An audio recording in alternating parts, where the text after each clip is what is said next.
the scent of metal turns into taste. Now that ends are left to burn, it's no longer my concern. All we do is sleep at the wake.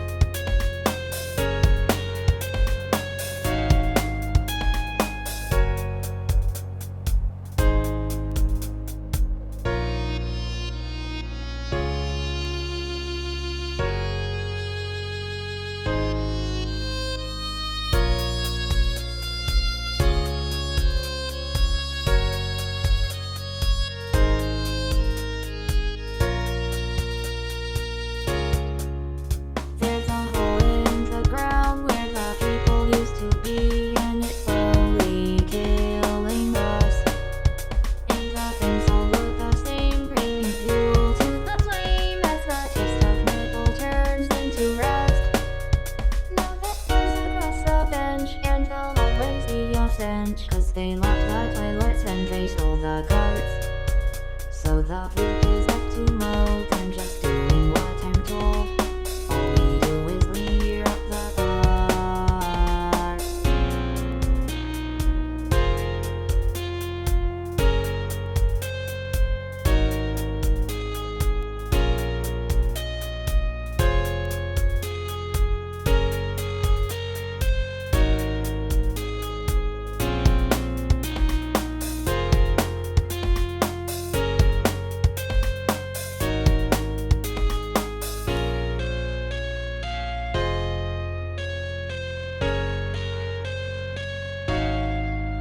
There's a hole in the wall where the bars used to be, and she beckons you outside. If the fire turns to rain and the pleasure turns to pain, then there's nowhere left to hide. But the rest is seeping through, and there's so much left to do, and we need to know the faces that we fight. All I did was what they said, so what if you are dead? I'm just the one who turns out the lights.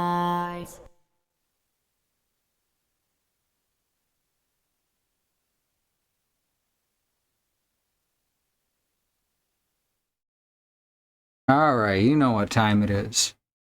You know why you're here.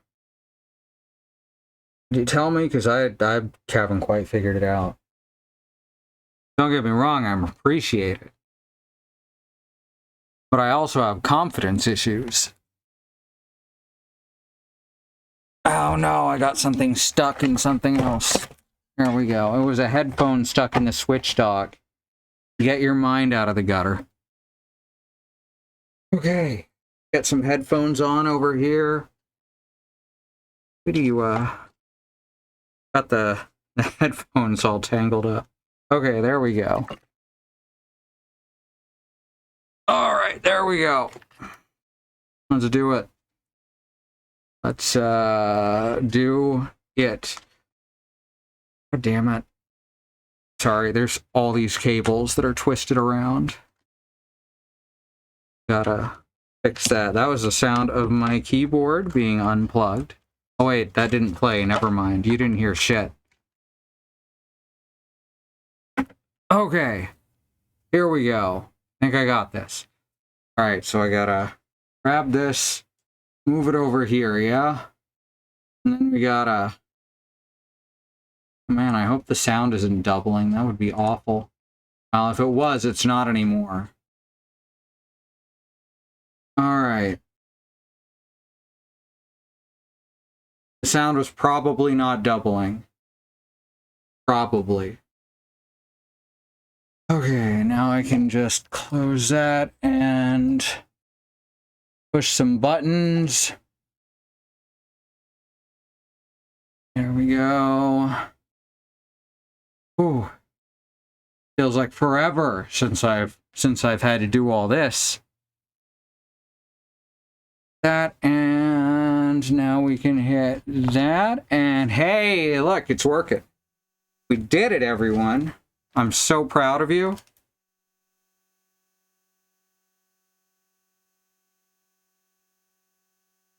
There we go. Controller's online.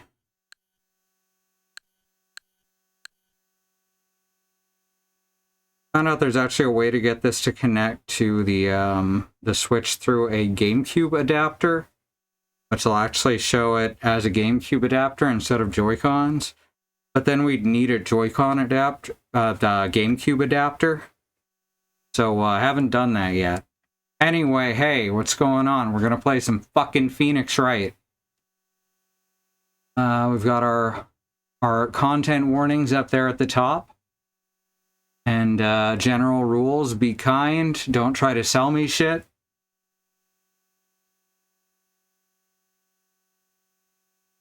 And I know there's one more. Oh, right.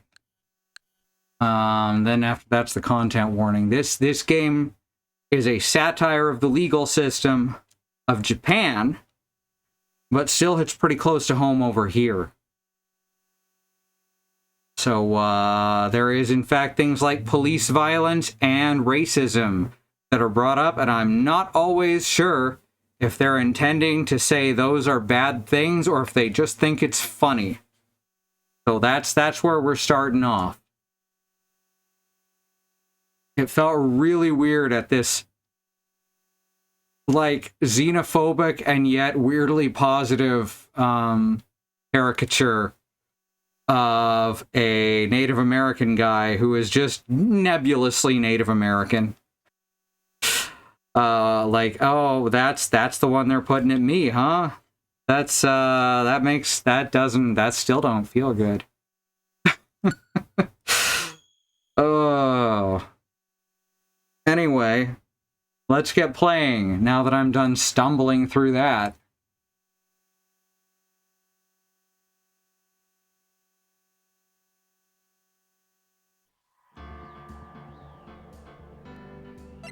All right, here we go. Phoenix Wright, Trials and Tribulations. I was kind of hoping that the...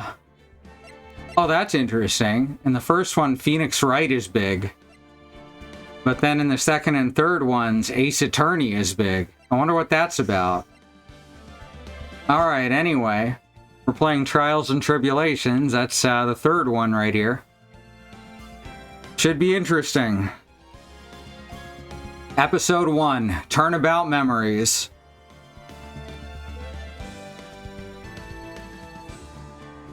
So we've got Mia.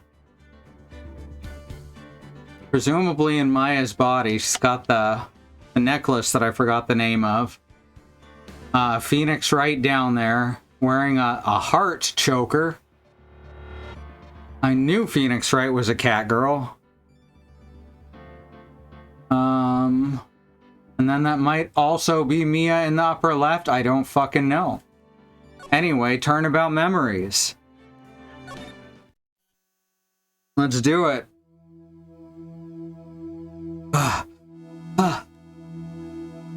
Oh, how did I get into this mess? This same shit again?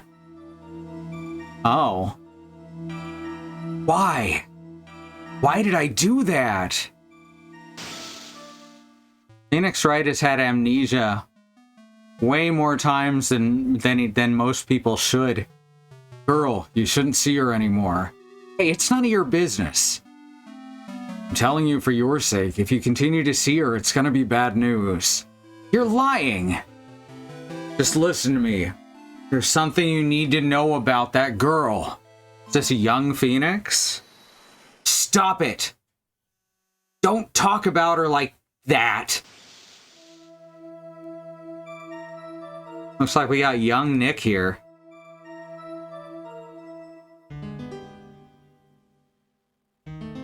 It wasn't me. I didn't. This shirt has a big P on it. I didn't do it.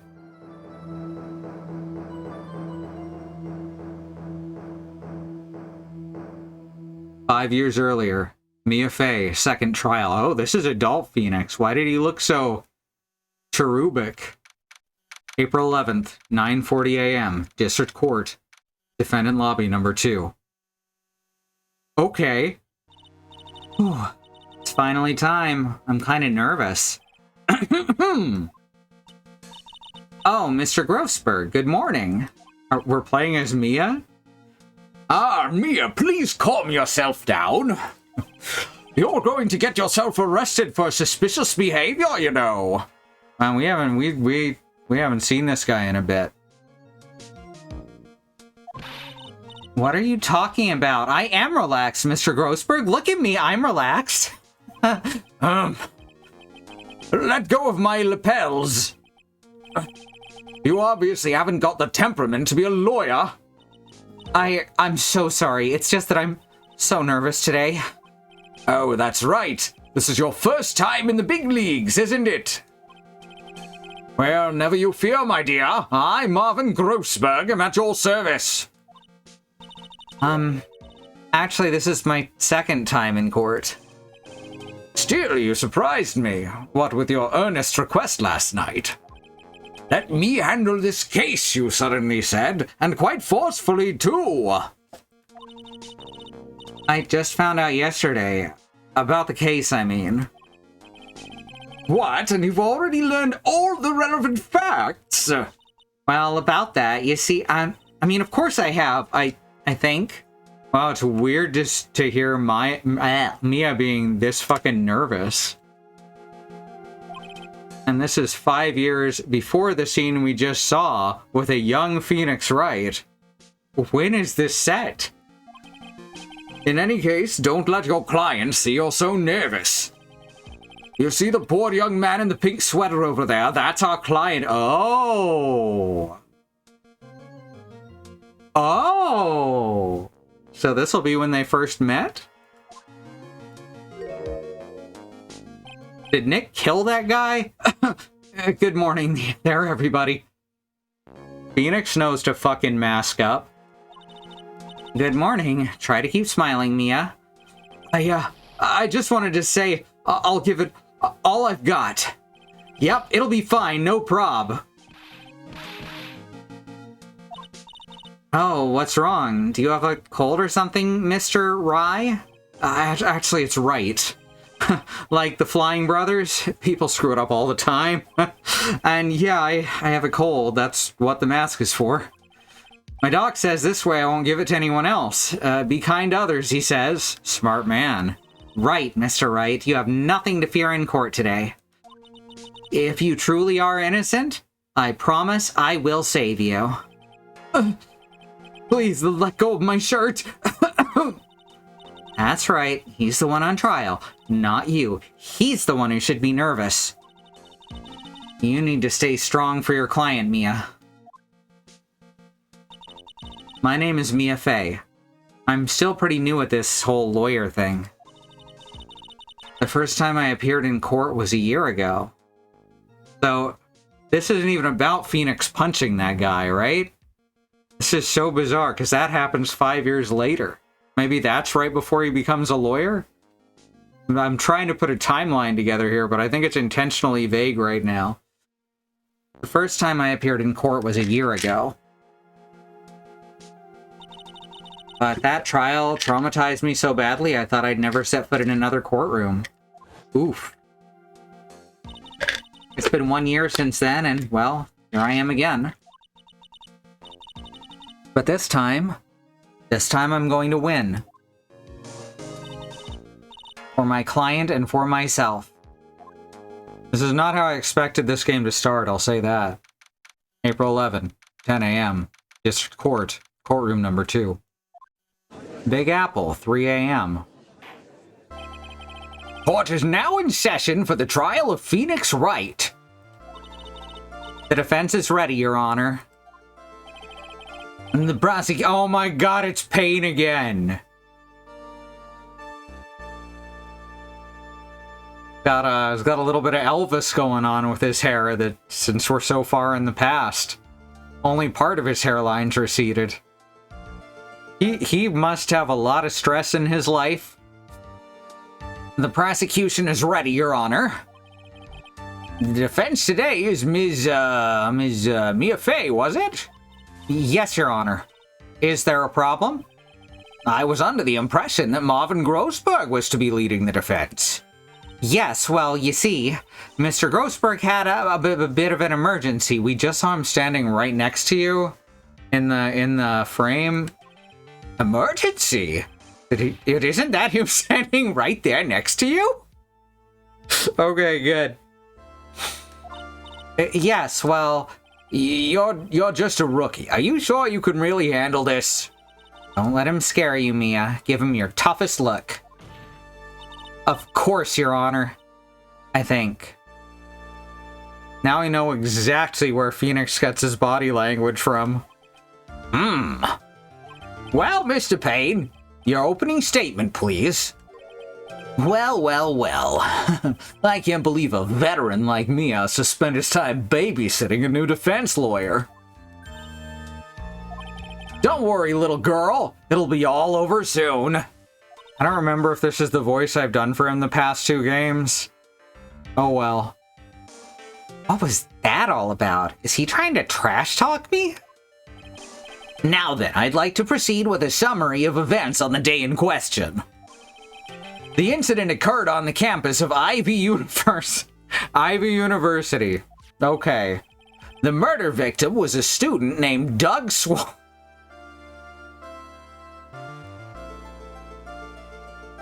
Getting some real Eric Sparrow vibes here. He was a 4th-year student studying pharmacology. It sounds like he was a very bright young man. Yes, well, next we have a photo taken at the scene of the crime. Students discovered the scene shortly after the murder. They found the victim's body. It looks like he was zapped by the telephone wires. And the defendant, who had obviously bungled his getaway. Then they called the police. That certainly makes the defendant look very suspicious indeed. Oh, he's always been like this. Very well. The court accepts this photo into the record as evidence. Crime photo 1 added to the court record. The crime took place behind an IVU building. By the way, I can't quite tell the cause of death from this photo. Are you serious? Your Honor, are you serious? Your Honor. Your Honor, are you sure you can handle this? Your Honor. That's a live power line. It's still sparking somehow.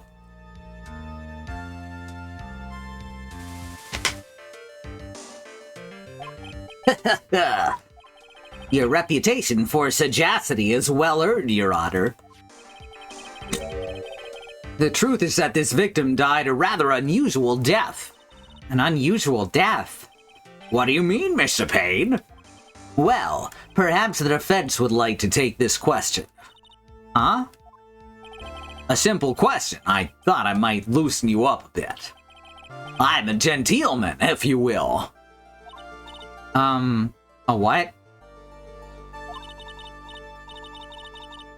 Stand up to him, Mia. I keep wanting to say Maya because you talk to Maya so much more often in this series. Show him what you're made of. Ah, perfect opportunity. Well, what was it? The cause. Go on.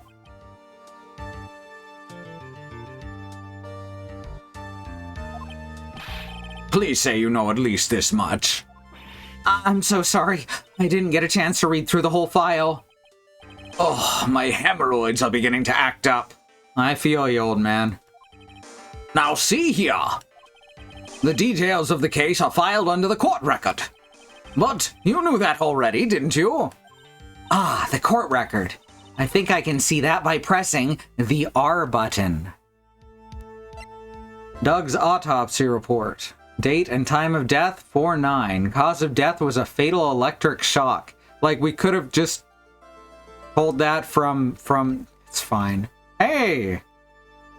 Proof of my profession. The first and last time I wore it was a year ago. Look at that. All of the weapons we need can be found in the court record. Take a good hard look at the data there and think carefully before you answer, my dear. Yes, sir. I'll do just that. Got to stay calm. I can't let that prosecutor get the better of me. The court record. Okay, let's take a look. I just pressed the R button here. Now then, would the attorney for the defense please answer the question? What was the cause of death? I'm tempted. Y'all know I'm tempted. You know what? Let's do it. We're starting a brand new game.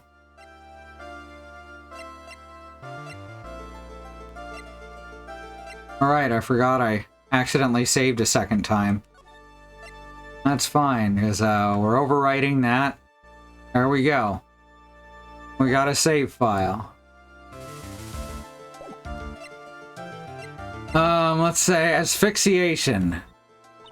Well, I think you'll find it was a case of asphyxiation. Asphyxiation, huh? Mia, what are you doing? Well, it's stuffy in here. I can hardly breathe.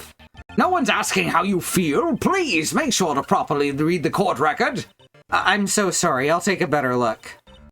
Hang in there, Mia. Okay, the court record is the R button. Alright, now let's try hypothermia. Hypothermia, I believe.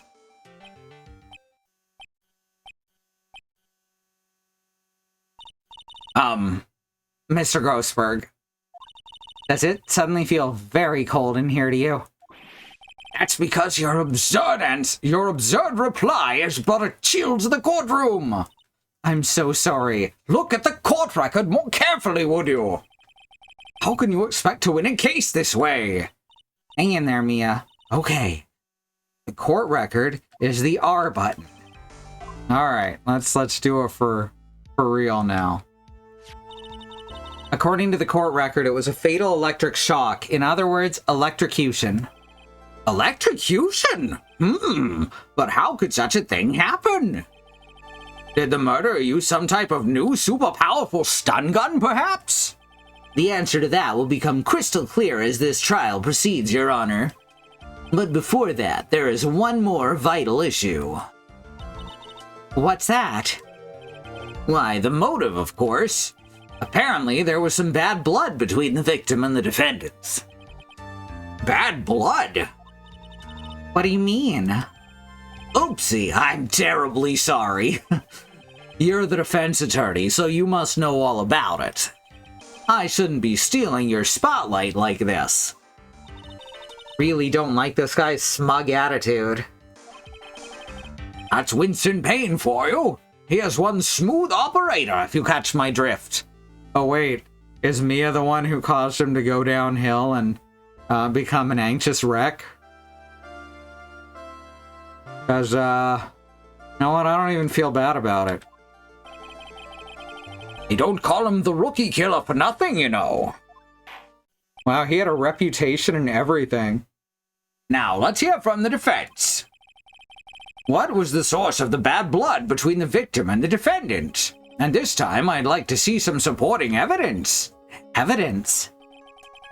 No need to get worked up over this. As I said, all of our weapons can be found in the court record. Find the evidence you need and then shove it into old Greybeard's face. Yes, sir. Into old Greybeard's face. Mr. Grossberg, try to set a better example for the young lady. Mere evidence isn't the only thing in the court record. People's profiles are as well. You can toggle between profiles and evidence with the R button, so be sure to go over all of it. Now then, let's see what you've got. What was the cause of the bad blood between Phoenix Wright and the victim? My client, a third-year art student at Ivy University, he currently has a cold. The victim, he was a fourth-year pharmacology student at Ivy University, answered Grossberg to my superior and head of Grossberg Law Offices. Phoenix Wright's girlfriend, Dahlia Hawthorne, dated the victim Doug Swallow up until 8 months ago. The prosecutor for this trial, a veteran lawyer with a little too much confidence. And a cat mouth, I guess. Never noticed that before. I mean, obviously. The reason for the bad blood between the two of them was this woman here. Dahlia Hawthorne, is it? Very good, Miss Fay. You seem to have picked up on at least this much. This woman is the girlfriend of the defendant, Phoenix Wright. But up until about 8 months ago, she was with the victim, Mr. Swallow. Clearly, she has some part to play in this story. It's so weird to see this guy with any confidence. Oh, he's done it again. Before the cross-examination starts, he's already got the judge thinking like he wants. Very well, Mr. Payne. Please call your first witness. I'm getting their voices crossed. I'm doing both voices at once now. If it pleases the court, the prosecution would like to call Mr. Phoenix Wright. What? The defendant himself? Well, Miss Fay? It's fine. After all, Mr. Wright is innocent, right? The defense has no objections. Very well. The court calls Phoenix Wright to the witness stand.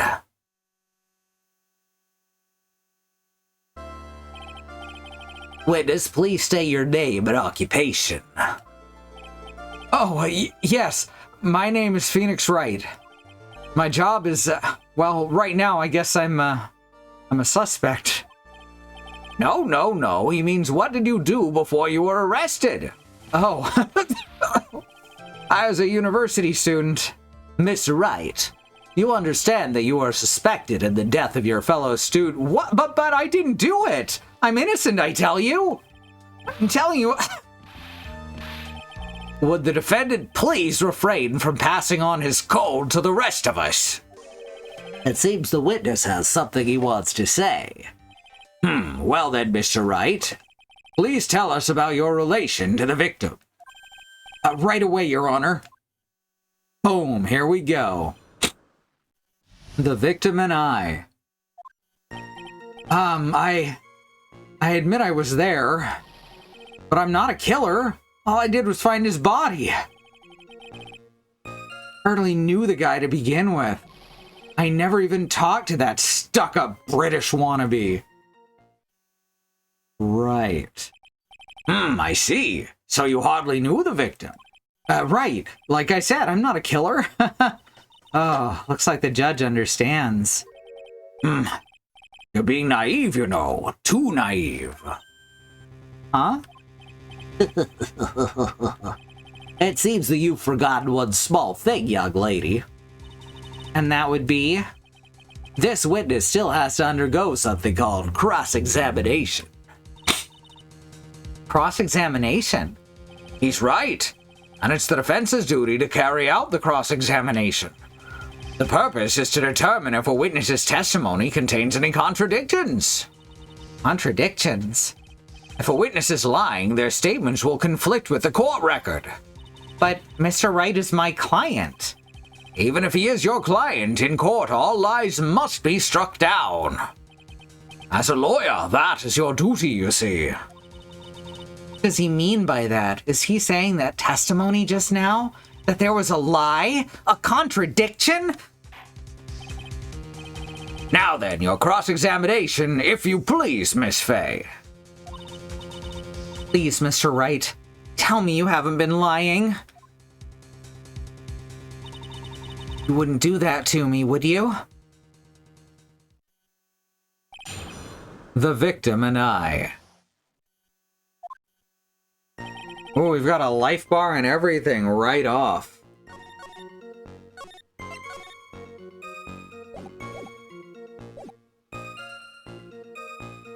I admit I was there. When you say there, you mean the place where the victim was murdered? Yeah, sort of. The place where something happened anyway. Something? You can't hide that happened. We have photographic evidence. Right, he gets squeaky.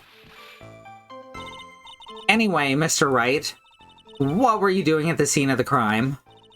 I thought you said you didn't know the victim, Mr. Swallow. That was just a coincidence. We bumped into each other by accident. A coincidence, huh? But I'm not a killer. All I did was find his body. You say you found the body, so who called the police? Huh? I don't want to do all the sound effects. Unfortunately, it was some other students that notified the police. Other students? There's other students? That's correct. They were witnesses. Witnesses who saw the defendant standing there next to the body, in shock. In that photo, I don't see the power line. What? Is this true, Mr. Wright? You stop sneezing every time you're in a bind? Well, it's true that I was pretty shocked when I found the body, but I hardly knew the guy to begin with. So you didn't know his face or even his name, right? Right. Well, no. That is, I mean... So which is it? Did you know him or not? Now see here, you can't avoid answering the question by sneezing all day. Well, I guess I did know his name. News to me. Why didn't he tell me that before? I heard he used to date Dolly. Who is this Dolly person? Yes, that would be the defendant's lover, Miss Dahlia Hawthorne. Oh, I see. Young love, so bittersweet. But that's all I knew about him. I never even talked to that stuck-up British wannabe. Mr. Wright, you stated the following in your testimony. I hardly knew the guy to begin with. That's right. I mean, why would I even... But that doesn't sound right. If you hardly knew him, then why would you say that the victim was a stuck-up British wannabe?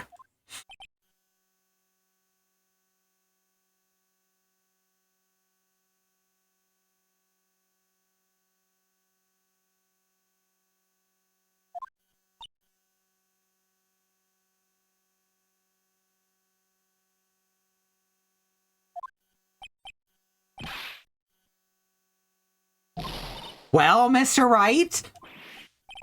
No, it wasn't me. I'm not a killer, I swear.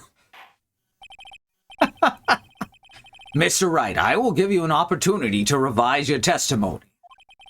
How is it that you knew the victim was, as you put it, a British wannabe? Yes, well... He was always walking around with a huge Union Jack on the back of his shirt. Well, my dear, do you think you can manage on your own from this point? Yes. 1 year ago, I was in a courtroom just like this. I can do it. I can handle this myself. I can make it on my own, little brother. You mustn't try to bite off more than you can chew, Mia. I'll be fine. I know what I have to do. Remember, you can always press him to get more information. Oh, and one more thing. When you're going to state a contradiction, make sure you present some definitive proof. Okay, Mia. One more time from the very beginning. Alright, let's get to that last one.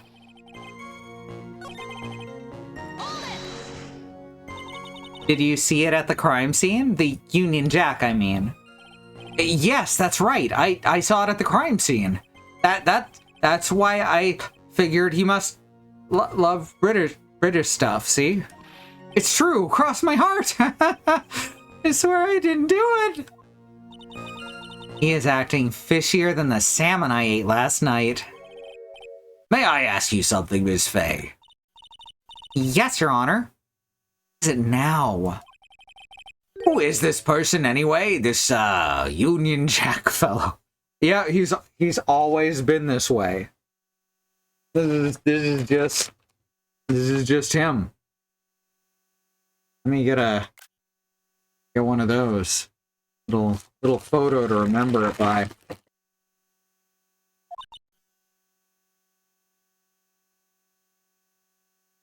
Have a bag of chips here. If you hear any crinkling, that's what that is. They're chili limon. Chili lime.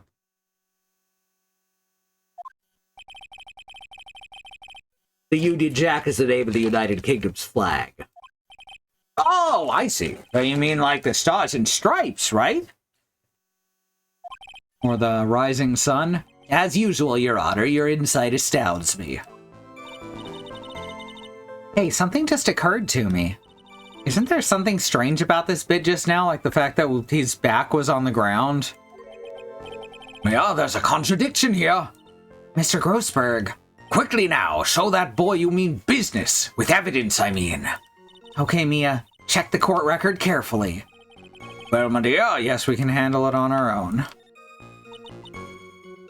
Okay. Let's get to that last point.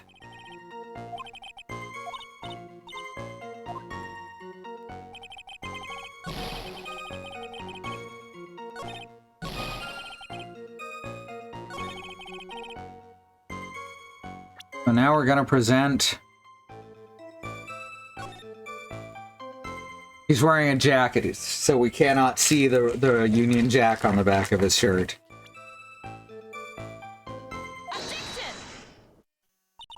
Are you certain you saw the Union Jack? Yeah, I'm sure it was right there on his back. Miss Fay, is there some point to this line of questioning? Your Honor, please take another look at the crime scene photo. As you can see, there's absolutely nothing on the victim's back. Hey, wait a minute. He's wearing a leather jacket. The Union Jack was on the back of the t-shirt he was wearing. I was under the impression that you accidentally came across the body. But if that was really the case, then you wouldn't know that, would you? You'd have no idea at all what he was wearing underneath that jacket.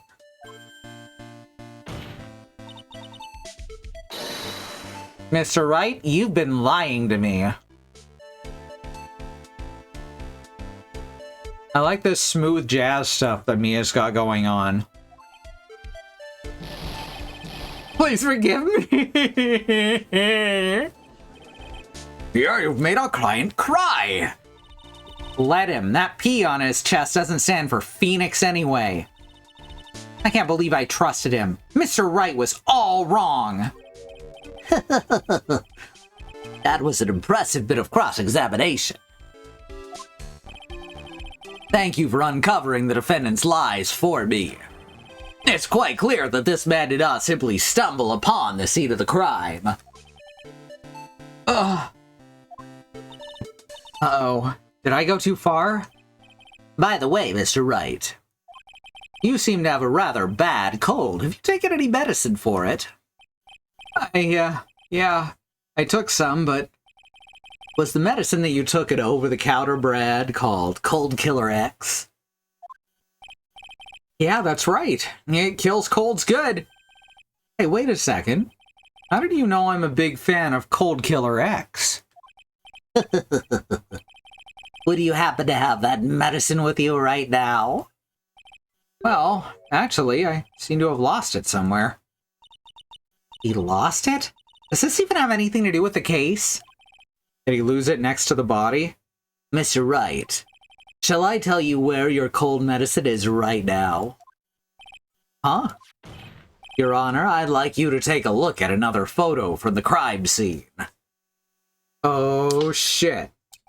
What's this? In the victim's hands. It's Cold Killer X. Yes, but even I've got a bottle of Cold Killer X in my apartment. I'm sorry, but I'm afraid that argument won't work.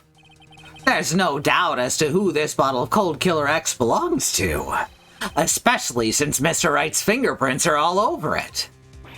What? This is the lowest stakes murder case.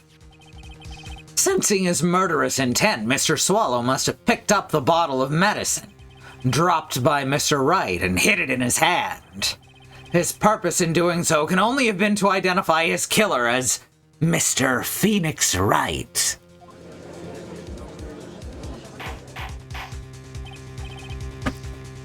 Order! Order in the court!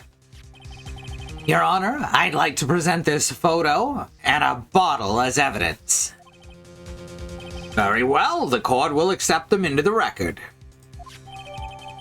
The victim's watch stopped at the time of death. Found clutched in the victim's hands, covered in Wright's fingerprints. Also, the victim's wristwatch was broken. Broken? Yes, it ceased functioning when a large wave of electricity passed through it. Well, Mr. Wright, do you have some kind of explanation for all this? This is really bad. Oh, my buttocks, my poor hemorrhoids! What really happened? The truth is, I went because he called me. He was in the pharmacology department, so we agreed to meet at 2:45 behind that building. We talked for a bit, and then at around 3 we split up. And later, when I went back, I found him lying there. I'd been taking Cold Killer X for the last 2 or 3 days, but I lost my bottle of it around lunchtime on the day of the accident. Mr. Wright, that's a completely different from the testimony you gave previously. I'm sorry, Your Honor. I was afraid you wouldn't believe the truth. You'll forgive me if I say I hardly find your current testimony ever any more credible. Miss Fay, please begin your cross-examination. Oh, please, Mr. Wright, don't tell any more lies. What really happened? The truth is, I went because he called me.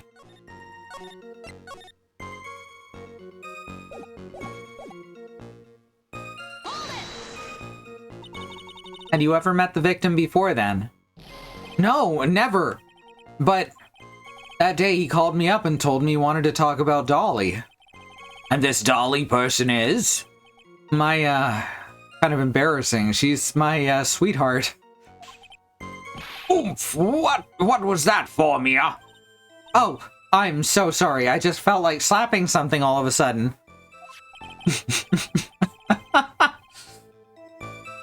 Dahlia Hawthorne was also the lover of the murder victim, Doug Swallow. Before she met Mr. Wright, that is. So it was one of those nasty love triangles, I see. Like you see in the soaps. He was in the pharmacology department, so we agreed to meet at 2:45 behind that building. Was it Mr. Swallow who indicated you should meet at 2:45? Yeah, and we were both there right on time. You said the victim was in the pharmacology department, correct? Yeah, he was studying how to manufacture and improve pharmaceuticals. Everyone called him the alchemist of IVU, which may have been an insult. An alchemist, I see. I gotta admit, I was a little suspicious. He had a whole lab and everything. It was filled with chemicals and strange machines that run on high-voltage electricity. Oh, how fascinating! He sounds like he was quite an ambitious young man. What do I do? Maybe I should ask him for some more details? About the timing of the meeting. Are you absolutely certain that you met at 2:45? Yeah, pretty sure. That's the time class ends. There's always doing experiments, so it doesn't matter much. Experiments? Yeah, those pharmacology guys are always in the lab whipping up something. Well, looks like he's right about the time anyway.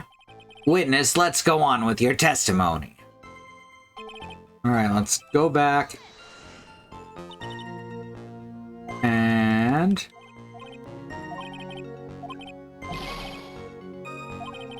ask about the laboratory. I was wondering if you could tell us a bit more about the pharmacology department. Well, okay, sure. I don't know all that much, though. A little bit earlier in your testimony, you said something interesting. You said the department uses strange machines that run on high-voltage electricity. That's right, and they sure look dangerous. They use non-standard voltages, so there's high-voltage cables everywhere. High-voltage cables? Yeah, there was electrical poles set up all around the building. The high-voltage cables run overhead around the roof. Finally, I think we're getting somewhere. We talked for a bit, and then at around 3, we split up. So, what was it you were talking about? You know, that maybe we should hang out again sometime. Hang out again sometime? Wish that were true. Then later, when I went back, I found him lying there. So you say you went back? Yeah, that's when I found the body. Yes, but why did you go back in the first place? Weren't you angry with him? Well, that's right, I was. Then why, Mr. Wright? Why did you go back there? I thought maybe we could make up.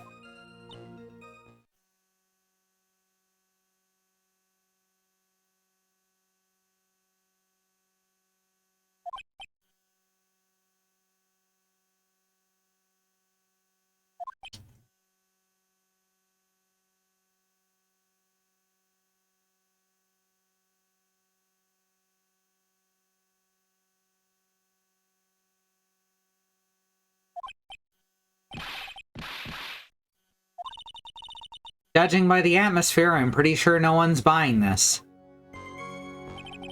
I'd been taking Cold Killer X for the last 2 or 3 days. It's rather unusual to catch a cold at this time of year, isn't it? No. Yeah, I always get a little careless when the weather starts to warm up. I guess I shouldn't sleep with the window open this early in spring, huh? That's not how colds work. I suppose common sense is not always common. So did anyone else know that you were taking cold medicine? I always took one after meals, so I'm pretty sure all my friends knew about it. But I lost my bottle of it around lunchtime on the day of the accident. On the day of the incident, what did you do for lunch? Huh? What does that have to do with anything? You can never be too sure. I always eat with Dolly, just the 2 of us. Dolly's homemade lunches are just the greatest. Her mini omelets are magically delicious. Like that cereal with the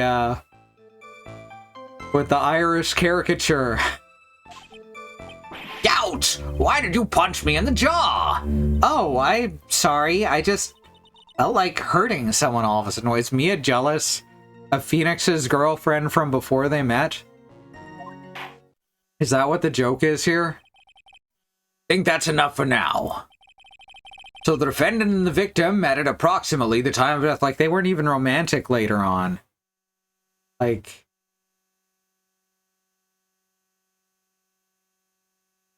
I just noticed something. Let me just fix this real quick. There. This way it's not going across anyone's forehead.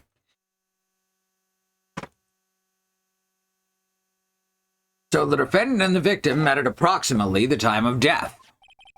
And then the defendant returned to the scene for some unknown reason. I'm not entirely convinced by his explanation that about the medicine bottle either. Let me be frank here, Mr. Wright. Your testimony cannot be trusted. What do you mean? I knew it was too much work for a little girl. However, there's one mystery that still remains. There is, Your Honor. How the murder was carried out, of course.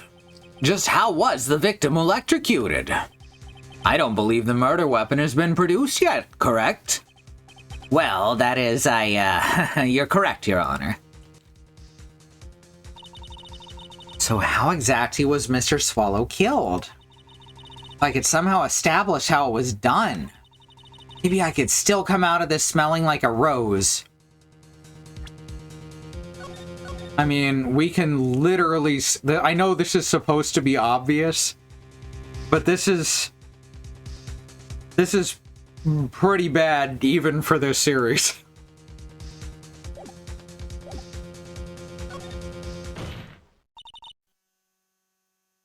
Your Honor? Yes, Miss Fey? I believe that if we were to piece together everything we've heard up until now, we should be able to solve the mystery of how Mr. Swallow died. Oh my god, that's actually the Phoenix Wright smirk. I love that so much. That is exactly Phoenix's smirk. Now we see where he got it from. That would be most impressive. Quite the brash statement coming from a rookie. But even a beginner like you must understand the basic rules of the court, yes? An attorney must be able to substantiate the arguments with evidence. Of course I know that. Actually, I had totally forgotten about that. Now then, Miss Fey, let me see what you've got. Show me how you believe the victim was electrocuted.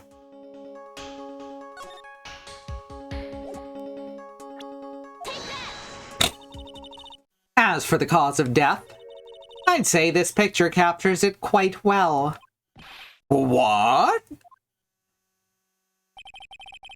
But there's nothing that even remotely resembles a murder weapon there. I'm afraid the defense is going to have to explain this in a bit more detail.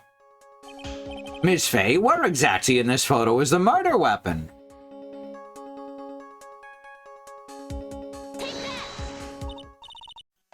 Well, naturally, it's right here.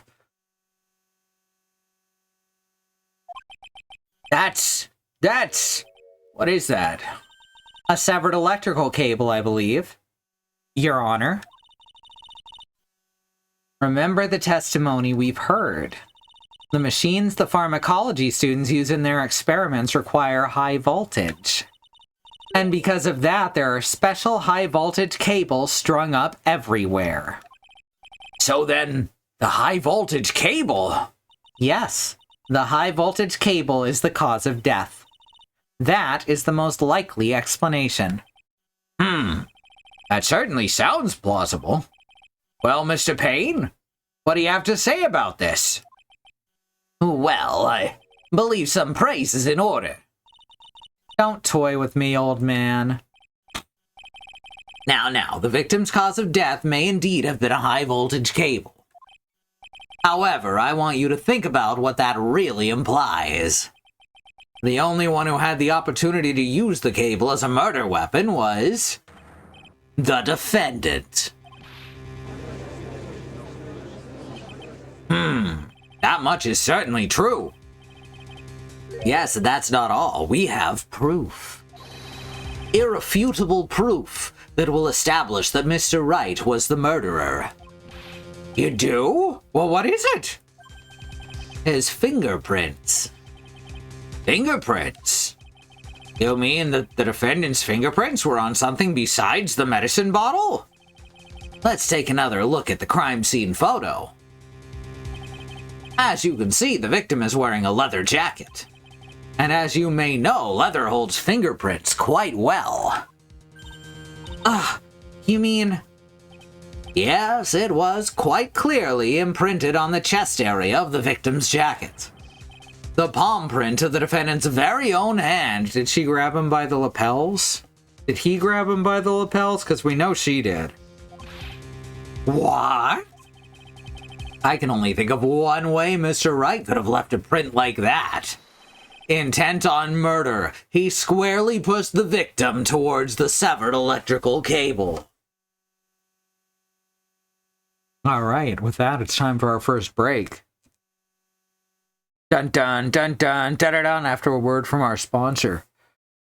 Before we go to the break, I want to remind you that there is a civil rights movement happening around the country and the wider world. Black Americans, people of color, are fighting for things that shouldn't have to be fought for, like equal rights, equal treatment under the law, and to not be attacked, terrorized, and even murdered by the police. And we have listed here some ways that you can help. They include the Bail Fund Network to help keep protesters out of jail, the Okra Project, and the Black Trans Travel Fund to help black trans and non-binary people with food, supplies, and travel out of dangerous situations, and the Black Hills Legal Fund, the Lakota People's Fund to take back their land to 6 grandfathers, which was stolen by white people, arbitrarily renamed to Mount Rushmore, and then had some white slave owners' faces carved into the side of it. Black lives matter. The lives of people of color matter. Indigenous lives and lands matter. Asian and Pacific Islander lives matter. These are things we got to keep saying and pushing and fighting for till the people all the way to the top not only understand and acknowledge them, but work to make them real protected truths. Alright, I'm going to hit that BRB button, I'm going to hit that ad break button, and we'll be back here in about 3 minutes. See you then.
Aha, right as we get to about 2 minutes, Twitch tells me my ad's about to start. This whole system is fucking busted.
Alright, we're back. We're on.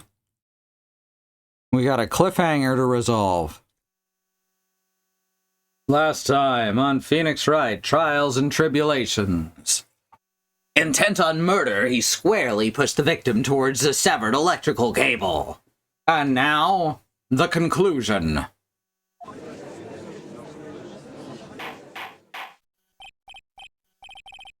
Order, order, order, that's enough! I think we can conclude that there's no reason to continue with this cross-examination. Stick a fork in us, we're done. Mr. Grossberg. My hemorrhoids never lie, the show is over, Mia. I knew that boy was guilty the first time I saw him. No, you're wrong. Mr. Wright is innocent. No further evidence is required to convince me of this man's guilt. Your Honor. At this time, I am prepared to render a verdict in this case.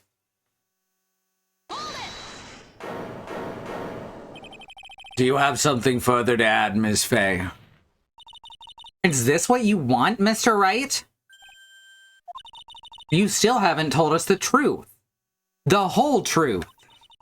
You don't say something now, the judge is going to hand down his verdict. But I can't. I can't say it. If I told you what really happened, then I'd be... It's okay, Mr. Wright. I'm your attorney. You can trust me. Miss Fay. No matter what it is you have to say, I believe in you, and I'll represent you to the very end.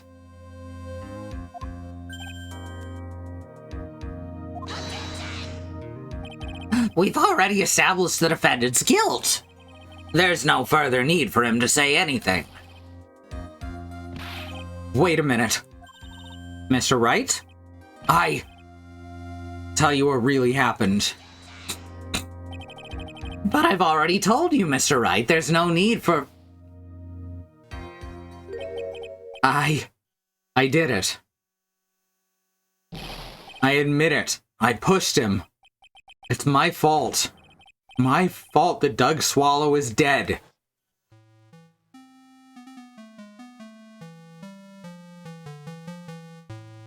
That girl, you shouldn't see her anymore.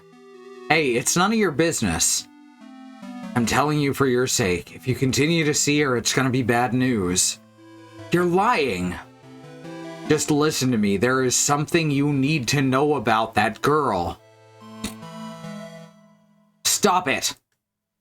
Don't talk about her like that!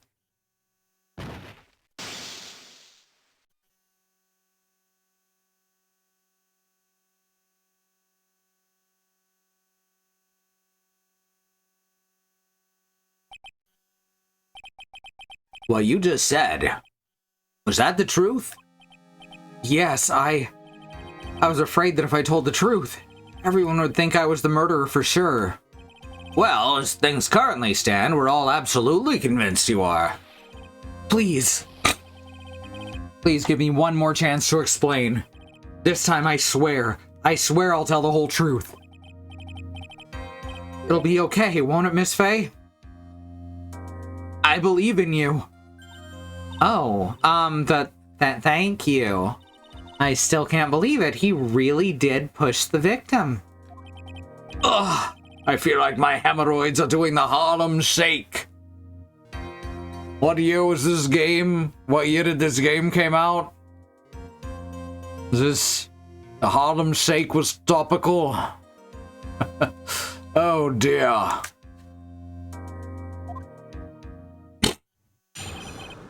When I pushed the victim.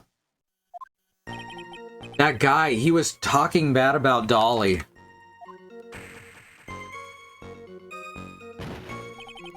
I lost my temper and gave him a shove. At that moment, I heard some kind of loud noise. A little while after I left, I started to get worried. So I went back, but he was just lying there dead. Well, the explanation is really quite simple. When you pushed him, Mr. Swallow flew back and touched the electrical cable. He died from the shock, and that, as they say, is that. A simple explanation indeed.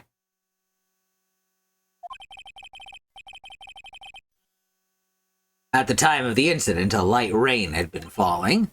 Wet from the rain, the victim was more easily electrocuted.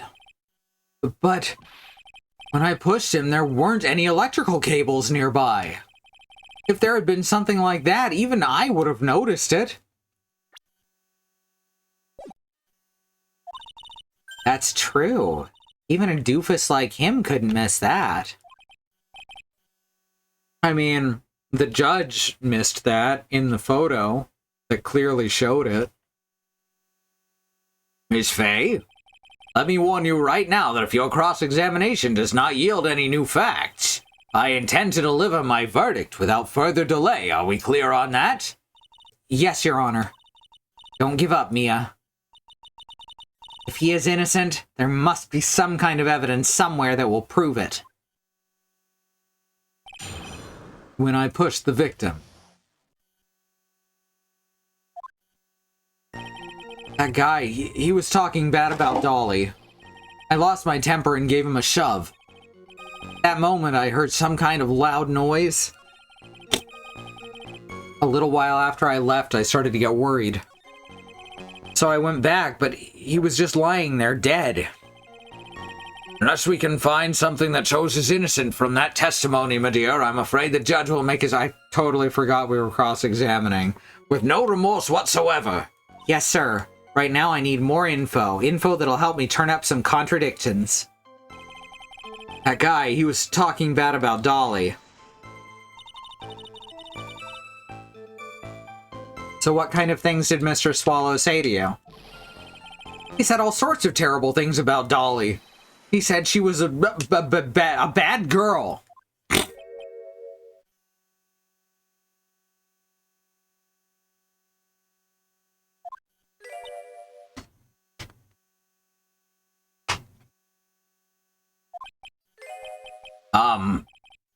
Is that all? Yep. Well, Miss Fay, you heard him yourself. Oh boy, you are not doing yourself any favors here, Mr. Wright. Please don't make this harder for me than it already is. Anyway, after he said that, I lost my temper and gave him a shove. Can you tell me about what happened in a little more detail? Yeah, he just said what he wanted to say to me. And then he put on the jacket he was holding and started to leave. That's when I lost my temper and flew into a furious frenzy. I just gave him a light, gentle shove to the chest. And when you did that, there was no severed cable anywhere to be seen. Right. There was nothing like that at all. But is it possible you merely overlooked it? Well, I guess it's possible. What are you doing? Don't let that guy steamroll over you like cheap asphalt. I believe what's important here is the moment the push occurred. Let's continue on with the testimony, witness. At that moment, I heard some kind of loud noise. A little while after I left, I started to get worried. So I went back, but he was just lying there dead. Unless we find something... Oh my god, I forgot we were cross-examining again. I know what's going on with my brain. I'm an hour late on taking my fucking medicine.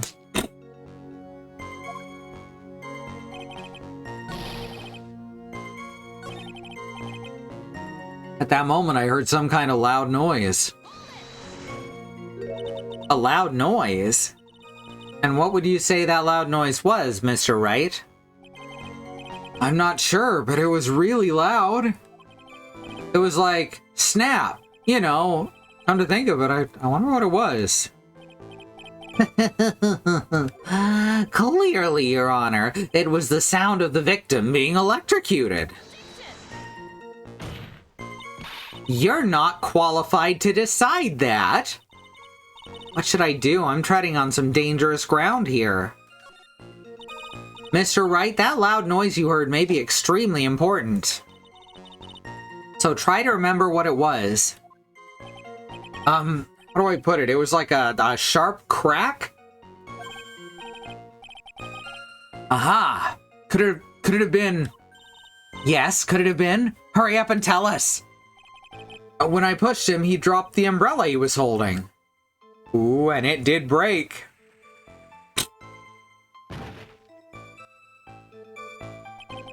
He fell right on top of it and it broke. That was probably the noise. An umbrella, huh? And did that umbrella belong to the victim? Yeah, it was a plastic umbrella, cheap and frail, kind of like the owner. Then again, I wish I had any kind of umbrella. I was totally soaked to the bone. Miss Faye? What do you think? Is there something important in that testimony just now? I mean, probably.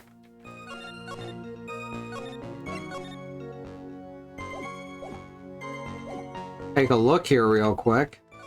This is the one where we can see the umbrella, which is way off to the side. Interesting. He hasn't fallen over on the umbrella. Alright, there we go. Well, of course it's important. This is it, Mia. The new information you've been waiting for. Of course it's important. No, this cheap umbrella is more than important. It's vital. I want to officially have it entered into the testimony. How perfectly fitting. Flimsy information about a flimsy umbrella for a flimsy lawyer. The court agrees to the defense's request. Witness, please add the bit about the cheap umbrella to your testimony. After I shoved him, he fell down on top of his cheap umbrella. So, Mr. Swallow fell on top of his umbrella, and you're certain of this? Yeah, it was right there under him. Actually, if it hadn't been under him, I was planning on borrowing it for myself. The umbrella, you mean? Well, yeah, see, I was wearing this sweater here. Dolly stayed up late for nights at a time knitting it for me. I didn't want the rain to dampen the handmade symbol of her love. Oh, my stomach is not used to be used as your personal soccer ball, Mia. Oh, I'm so sorry. Continue on with your testimony, witness. A little while after I left, I started to get worried. After you shoved the victim, did you leave the scene right away? Yeah, I did. I admit it, I was furious. You left without even checking Mr. Swallow's condition? Well, yeah, but like I said, I got worried about him later. So I went back, but he was just lying there dead. At that time, did you see anyone else at the scene of the crime?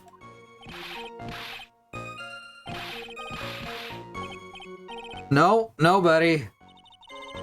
Jeez, could that stupid cough possibly get any phonier? In that case, it's very hard to believe someone else could have been the murderer.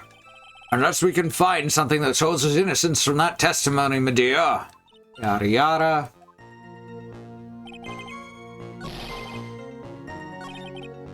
Fell on top of his umbrella. So we present this photo again, right? He's not on top of his umbrella.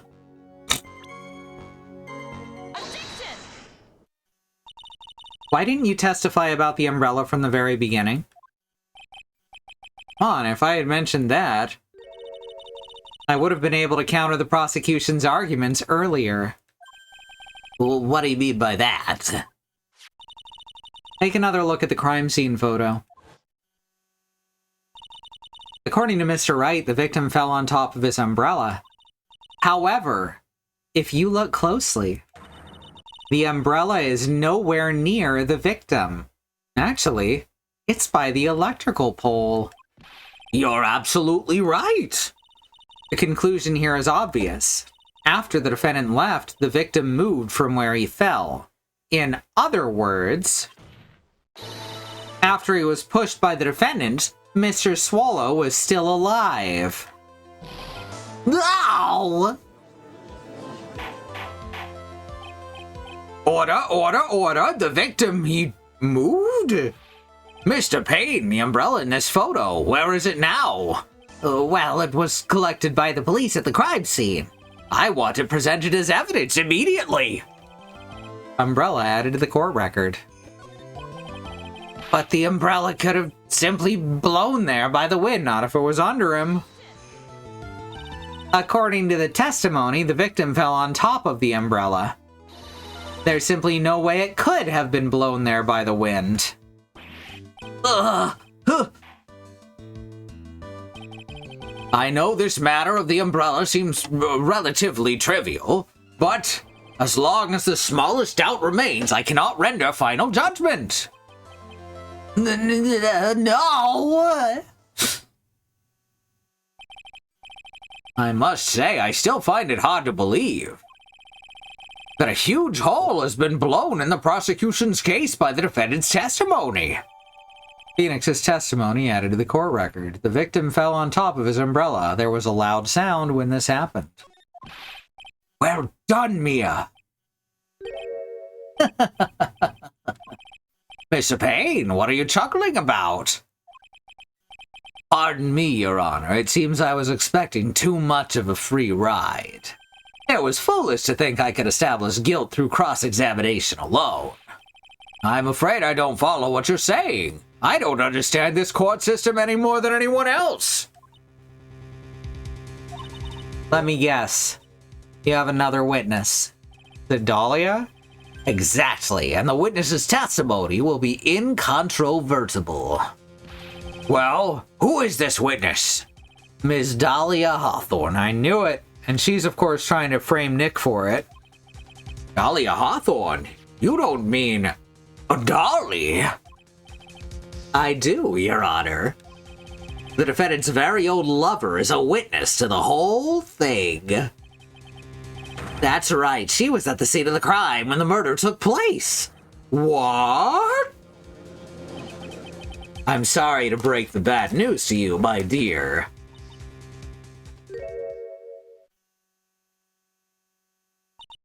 Bad news? You couldn't be more wrong. Actually, I've been waiting for this. You can't be serious. Mia, what do you mean by that? I think this is a good point for us to stop at. Court will now enter a 20-minute recess. Afterwards, we'll listen to the testimony of Ms. Dahlia Hawthorne. A bit bigger than the cases are usually Chapter 1, you know? Well, April 11, 11:52 a.m. District Court, Defendant Lobby Number 3.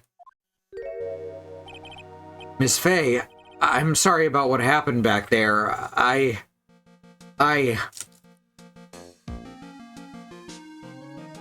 I'm eating a mouthful of chips before I read more dialogue.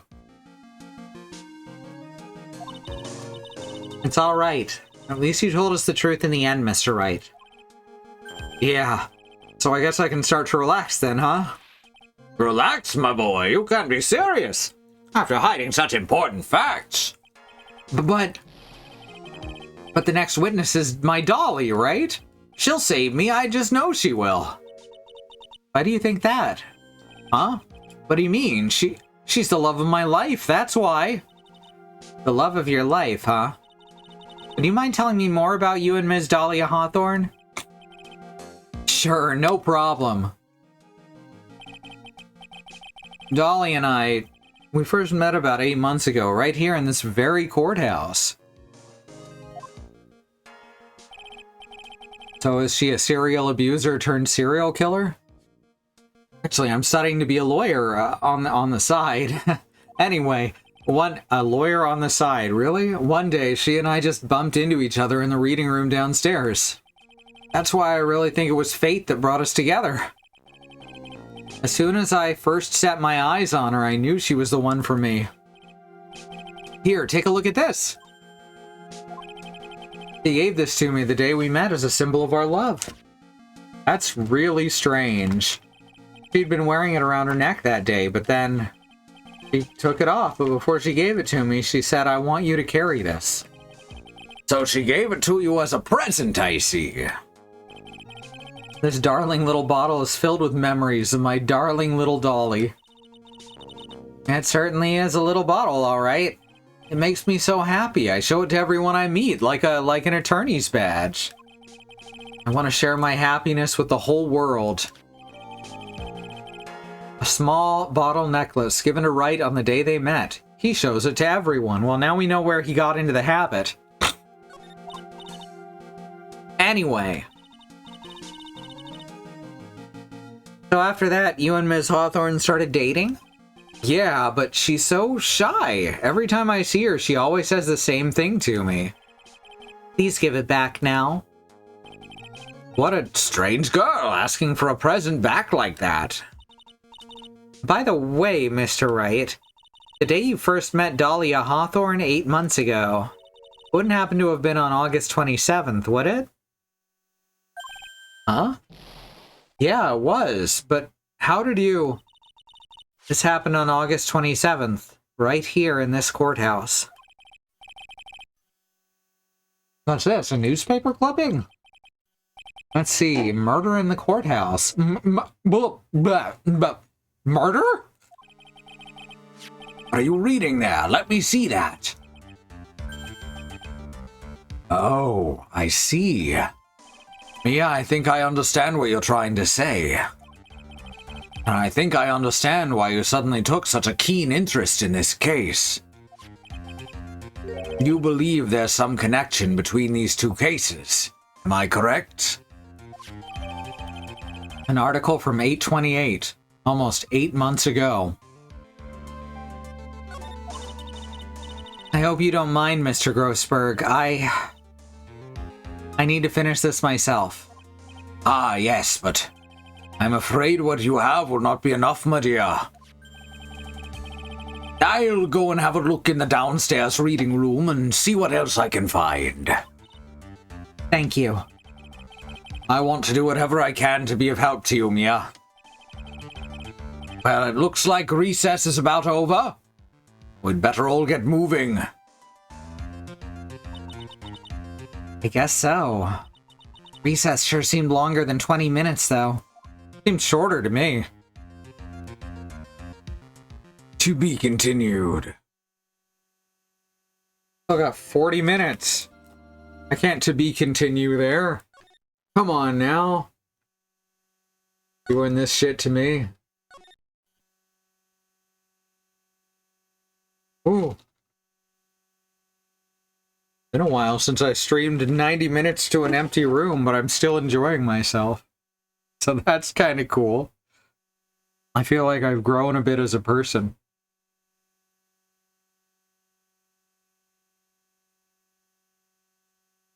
Used to bother me, but not so much now.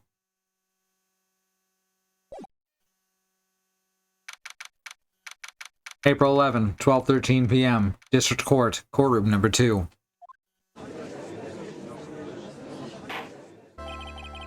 Court will now reconvene. Mr. Payne, please call your witness. The next person is someone who witnessed the crime as it happened. The prosecution calls Ms. Dahlia Hawthorne to the stand.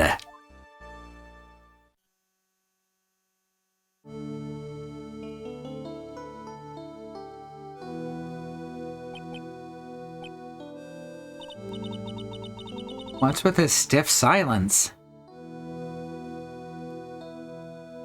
She's, captivating, I guess.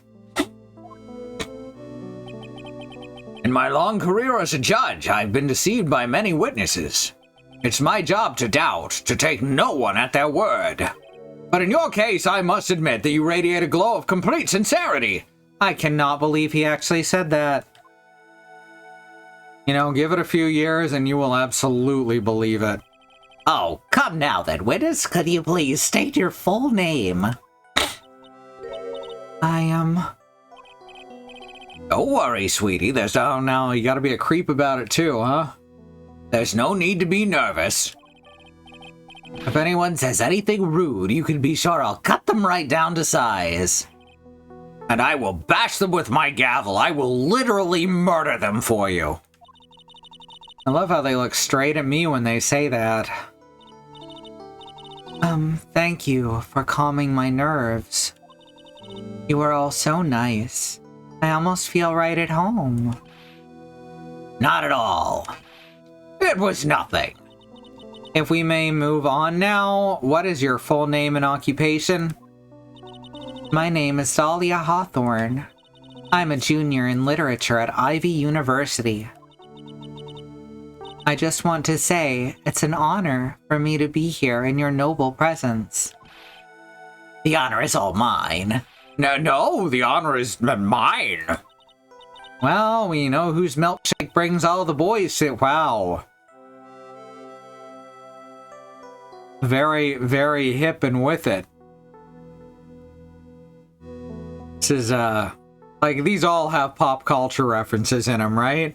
This may have been two of the worst of the whole series. I'm very impressed by that. Sir? Is there something I can help you with? You just go on and say whatever's on your mind. I'm sure there must be some kind of mistake. Beanie wouldn't kill anyone. I just know it. Yes. I can see why you'd say that. He is gonna be a tough witness, all right. It only took her 12 seconds to wrap them all around her little finger. Hey, that was at least a couple minutes. Now then, please proceed with your testimony. Let's hear about what you witnessed on the day of the incident, if you please. Oh my god, my candy's what's missing. Fuck. Ah, damn it. I knew I was missing something. Now I gotta fucking... I'll do that at the break. Let's hear about what you witnessed on the day of the incident, if you please. What I witnessed. Gotta check something real quick. They'll give me just a moment. Did I end up paying for it? Or was it... Yeah, it's not here. Damn it. Now I need to... Oh, that sucks so bad. I ordered some Fun Dip and it didn't get to me. It was along with the grocery order. Oh, I'm so mad. Plus it's in this bag, and it is not. Fuck, y'all. Alright, you'll have to give me a sec. I'm gonna hit the break real quick. I'll be right back.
Sorry about that. It's very annoying when and then when I gotta pay for candy that I don't receive, you know?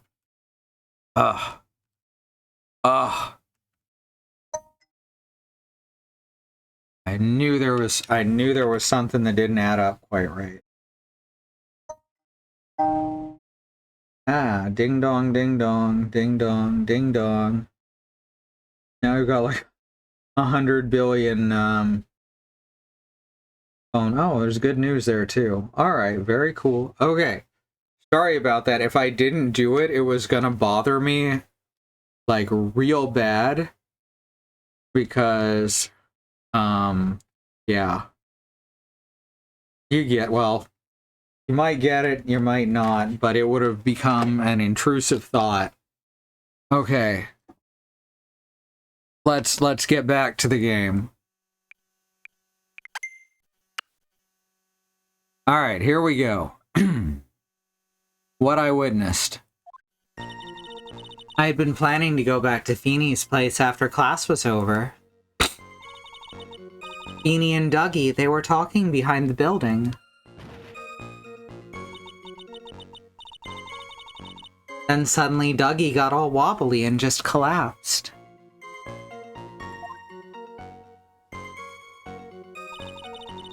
That's when Feeny noticed I was there. I went to go and find some other students and they called the authorities. I don't know what to say. According to you, Miss Hawthorne, the defendant didn't do anything wrong. Young lady, as old as I am, even I recall how hot the flames of young passion can burn. Nevertheless, it is my job to discover the truth. Please tell us the truth. But I would never. That is more than enough, witness. I will not allow this to continue. Well, what do you mean by that? Please, just let me proceed with my cross-examination, Your Honor. I, for one, don't plan to win my case on a bunch of paper-thin lies.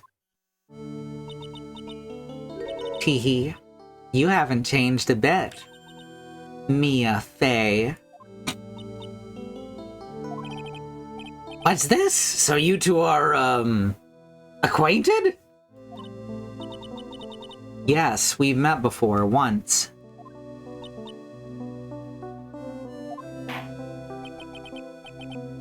In any case, Miss Fey, the floor is all yours. It's good to see you again, Madam Fey. Madam, I'm no one's grandma yet, girlie.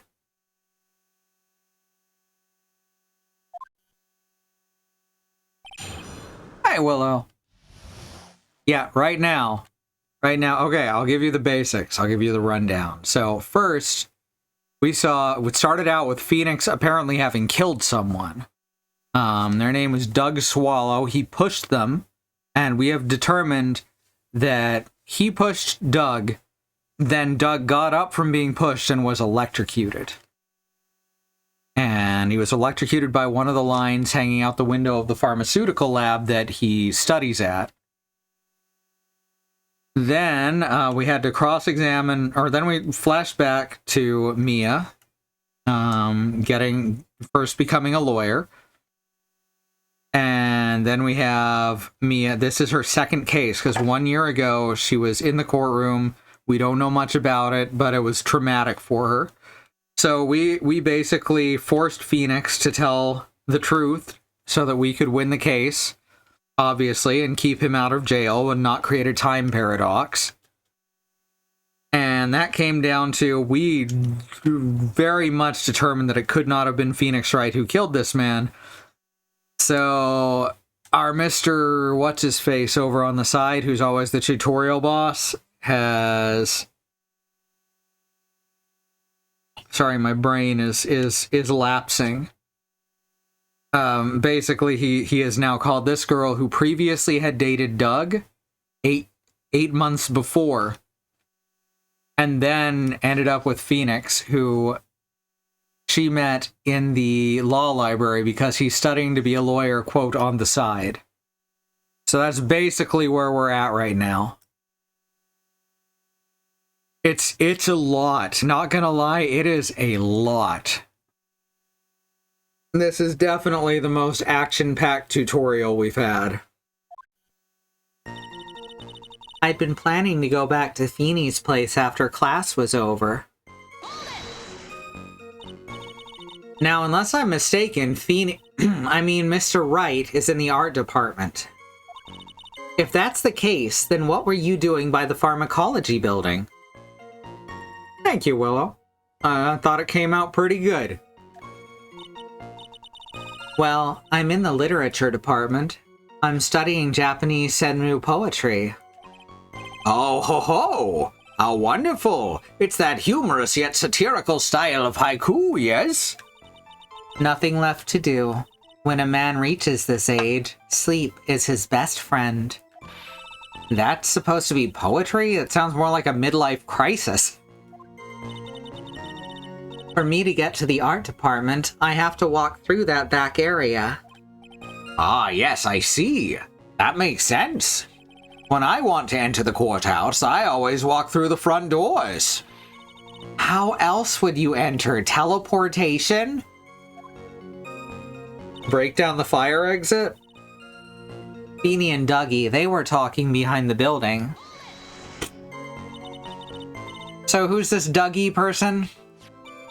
Oh, I'm sorry, Doug Swallow. We were dating until about 8 months ago. So what were Mr. Swallow and Mr. Wright talking about anyway?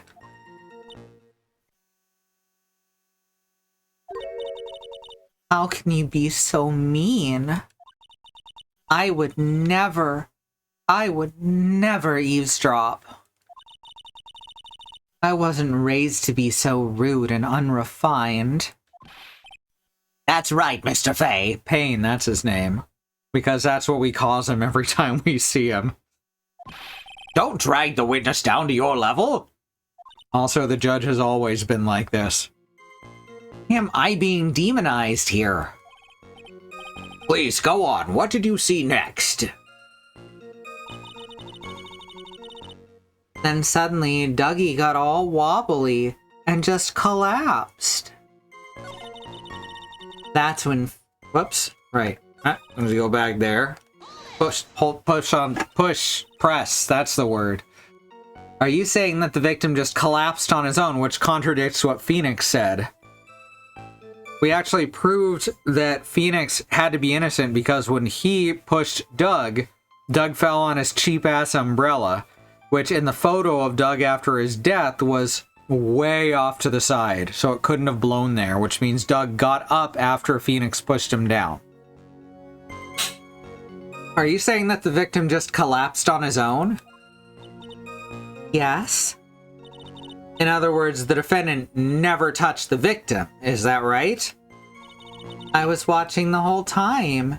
Beanie never did a thing to Dougie. If I press her for no good reason, I just know the judge will get angry with me. So what should I do about her testimony just now? I mean, do we have something specific in the court record?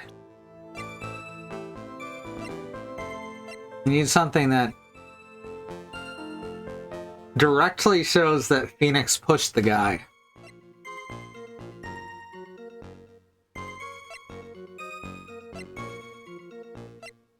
And we should also read through this. Very little information is being disclosed at this time, since the victim of yesterday's incident in the district courthouse cafeteria is said to have been a lawyer. However, police are questioning the 19-year-old female college student who was sitting with the victim. She's a Black Widow, but specifically for lawyers.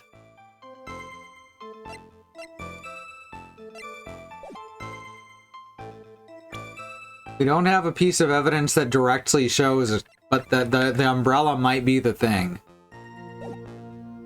Let's leave it alone and press on everything else. I suppose her statement works in our favor for now. I'll hold off on looking into it any deeper until it's necessary. Very well, young lady. Please go on with your testimony. That's when Feeney noticed I was there. Another thing, he said that there was no one else there. And what did Mr. Wright say when he saw you? I'm sorry. I was so flustered that I really don't remember. Please forgive me. She's got all this ooh bullshit going on. You don't remember? Well, that's common enough. Sometimes I can't recall a sentence I passed only minutes prior. Please, anyone, stop him before he gets hurt. By me. I went to go and find some other students, and they called the authorities. When you say students, do you mean students from the pharmacology department? Yes, they're all very fond of their drugs. Please try to stay on topic. So to find some pharmacology students, you went to the labs, correct? That's what I was planning to do, but in the end I wound up not going. A group of about 10 research students came running out of the building entrance. Somehow they all seemed to know what was going on. The students knew what was going on? That's odd. But how could the students have known what was going on? Well, I don't know for sure that they knew what had happened. It's just they all seemed kind of excited about something. Doesn't look like I'm gonna get any more info about the students. So did the students call the police? Yes, I was so panicked. Yes, well, anyone would have been, my dear. That girl, she is telling a super obvious lie, and she knows it. She's just pretending to protect Mr. Wright. Yep, that's gotta be it. Way to go, Mia. Okay, that means I'm gonna have to dig deep to find the contradiction on this one.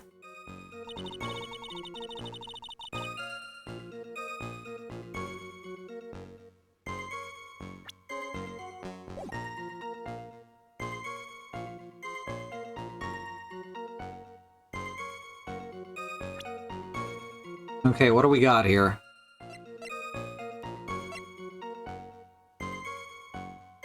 Broken umbrella found near the electrical pole. Phoenix's testimony.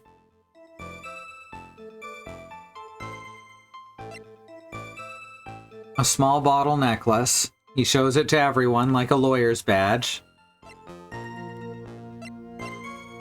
So Phoenix's testimony contradicts her testimony. I think that's what we should go with.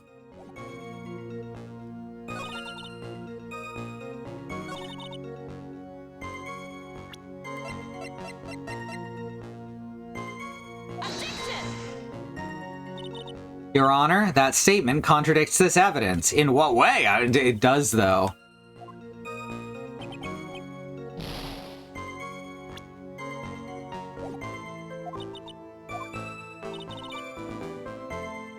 That does. But it doesn't say it right there in the text, I guess.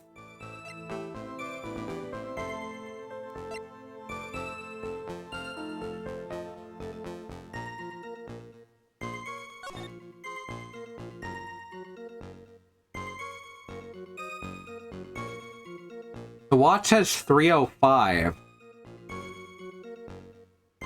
which means that the death didn't actually happen until 20 minutes later. Interesting. Cause of death was electric shock, alright.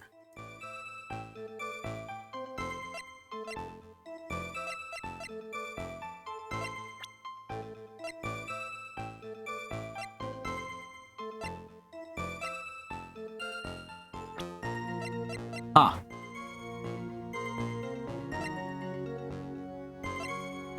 We don't have the jacket in evidence. Stone cold.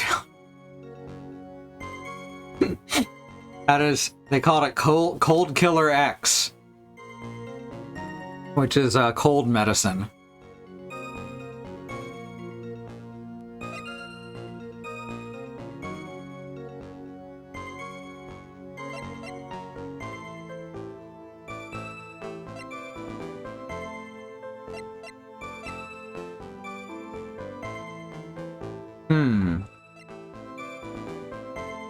Sounds vaguely threatening. It does, right?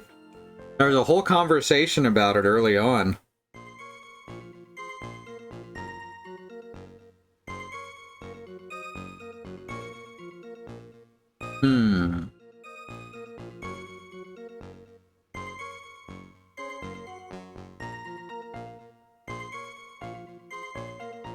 Well, let's push then. Like right here, because this is the other one that we could push on. He's saying the victim just collapsed on his own. Yes. In other words, the defendant never touched the victim. Is that right? I was watching the whole time. Feeney never did a thing to Dougie. Alright. I had forgotten that there was another choice that we didn't make. Feeble lies are not very becoming, Ms. Hawthorne, so let's drop them, shall we? What? I would never... Ms. Vey, I will not allow you to badger this witness.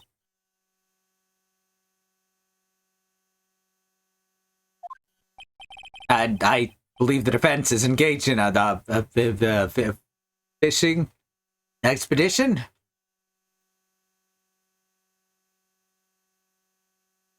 Why does it never work this well for Phoenix?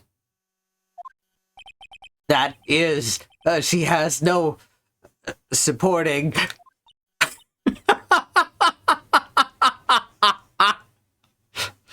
There's a lot that Phoenix gets from Mia, but it's so good to see that some of the things he does that don't work quite right worked for her. That's really excellent. That's character building. Please don't glare at me like that. I'm just doing my job. Now then, Ms. Hawthorne. The defendant's palm print was found on Mr. Swallow's leather jacket. It's already been shown that Mr. Wright did, in fact, push the victim. What? There's no need to try to cover for the defendant. It would be much better if you came out and told us the whole truth. There's nothing to worry about, young lady. Just tell us everything you saw. Yes, Your Honor. I will. If you don't mind, I'd like to revise my testimony. Looks like we're finally getting somewhere. Actually, I didn't see the moment he pushed Dougie. Alright, so we press on that. You didn't see it? Well, I saw the moment when Dougie fell to the ground. And at that time, there was only two of them at the scene. The defendant, Phoenix Wright, and the victim, Doug Swallow. Yes, that's right. It didn't look like they were fighting, but I didn't hear anything unusual either, really. The loud snap from the umbrella? So then what did it look like they were doing to you? I thought they were having a nice friendly afternoon conversation. Oh, give me a break. That's why I really wasn't watching them all that closely. Did you notice anything out of the ordinary at all? No, nothing at all, Mr. Judge. Oh, I like the sound of that, Mr. Judge. Now then, please proceed with your testimony.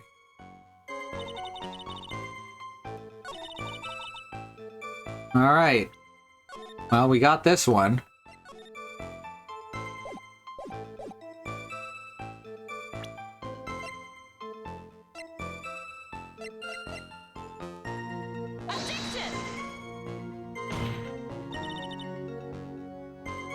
Why is this wrong? It has to be, right? I knew it. However, your evidence... No. No, that actually does contradict that specific statement. That's so frustrating when you have something that should work and it doesn't. Okay, we'll use Phoenix's testimony instead. It really should work with the umbrella, too.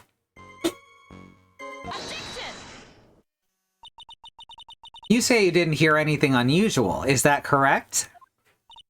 Yes, that's why I was very relaxed looking at the scenery around me. That's nice, but I find that just a little odd. I have here the testimony of your boyfriend, Mr. Phoenix Wright. And he clearly testified to the effect that when he pushed the victim, he heard a sharp, loud noise. He said that? If you were really that close to the two of them, why didn't you hear this noise as well? Well, maybe the noise just wasn't all that memorable. But according to Mr. Wright's testimony, it was a sharp noise like a snap. There's no way a noise like that could fail to make an impression. We're gonna knock his fucking pompadour off. May I have a moment to answer? By all means. I know the reason why I didn't hear the noise. You see, the truth is, I had my headphones on and I was listening to music at the time. Headphones? You mean that both of your ears were covered? The rain was just beginning to let up, so it seemed as though Thor wasn't ready for his fun to come to an end yet. So the sky continued to flash and rumble. Thunder and lightning, huh? Yes, I'm afraid of the sound of thunder, so I put my headphones on to block it out. Well, Your Honor, as you can see, there weren't any contradictions in her testimony after all. Wait a sec, Mia. That testimony just now. She said something that could totally change this whole case.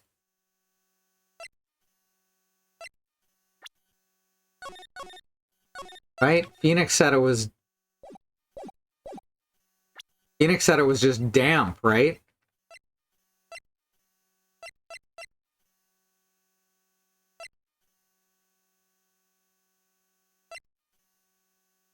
I don't see any evidence that specifically says that, though.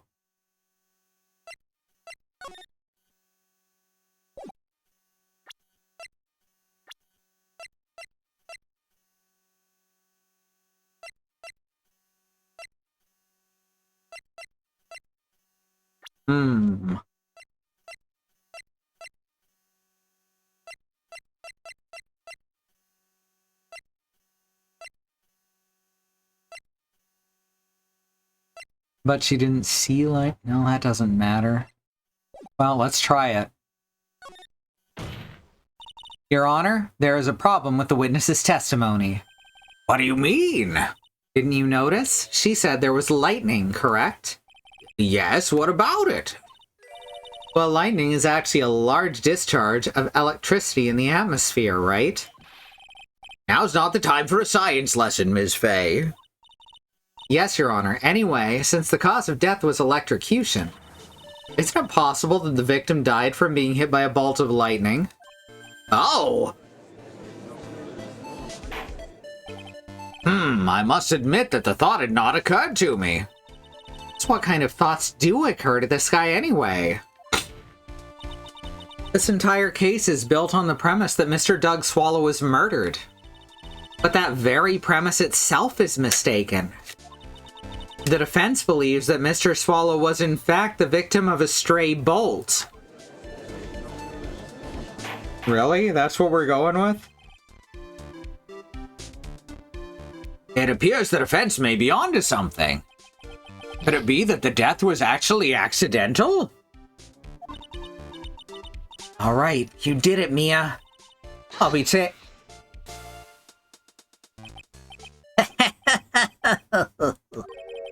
I'm hurt that you have such a low opinion of me, Miss Fay. Huh?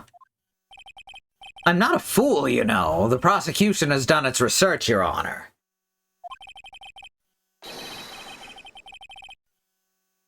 We found that there were no lightning strikes on that day at that location. What? What's more, we have evidence that the electrical cable is definitely linked to this case. Evidence, Mr. Payne? Well, what is this evidence? This affidavit. And who is this affidavit from?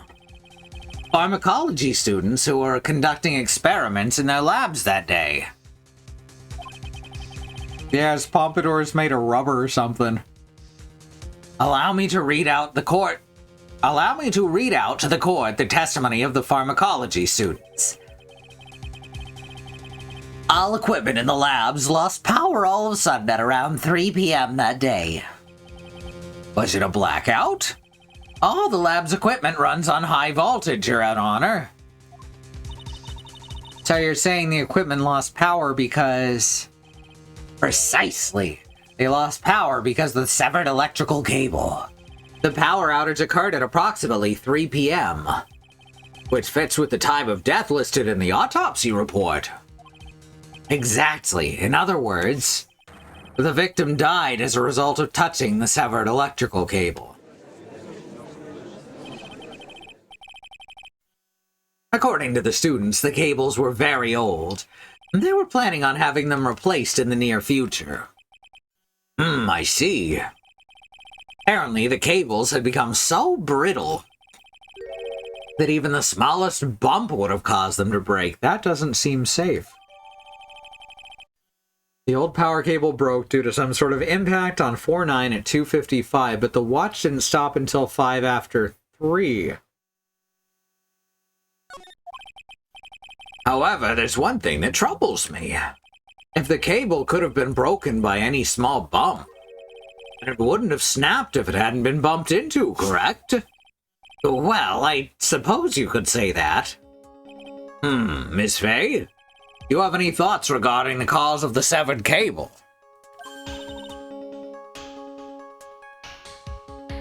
Your Honor? Don't like how this is looking one bit. I have to come up with something to try to regain some momentum.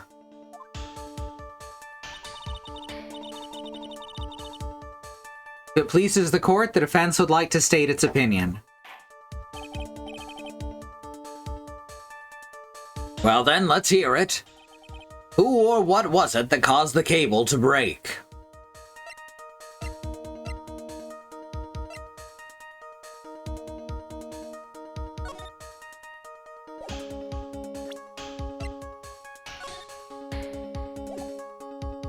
Huh. I have an idea.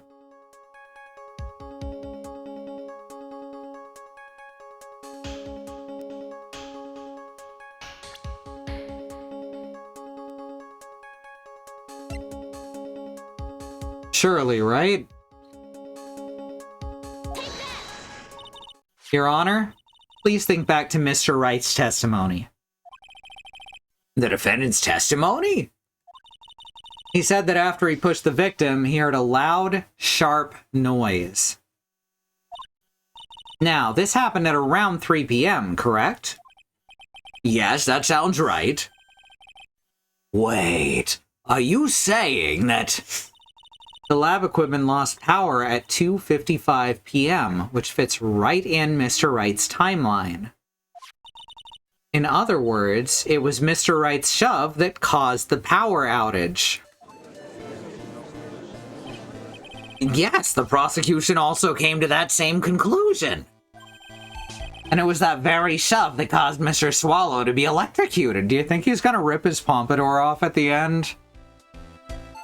Because, like, in the first 2 games, he's just balding.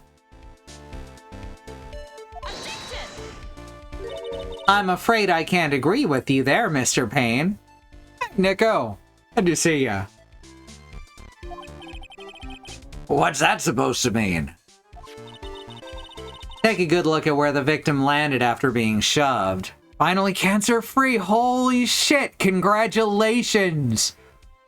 Oh, it was such a relief for me when my cancer was gone too. I'm so happy for you. That's so great.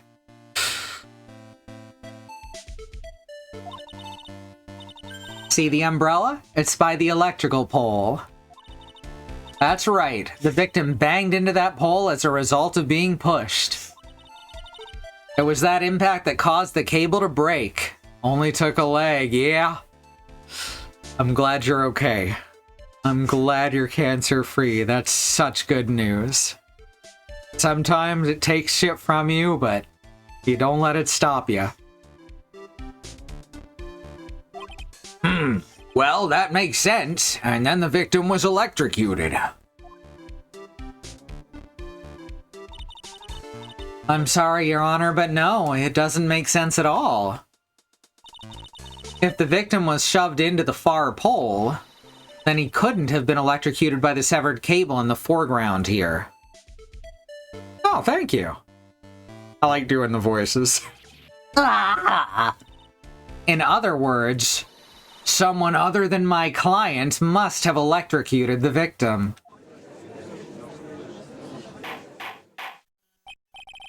Order! Order in the court!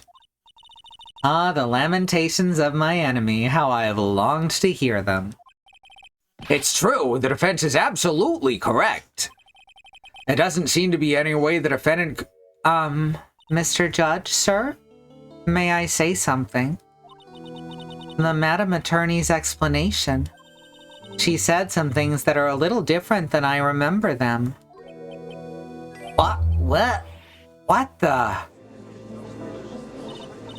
Please, just once more. May I please testify one last time? Please, Mr. Judge? Of course it's all right. Just go right ahead and give your new testimony. This is it. She's finally starting to show her true colors.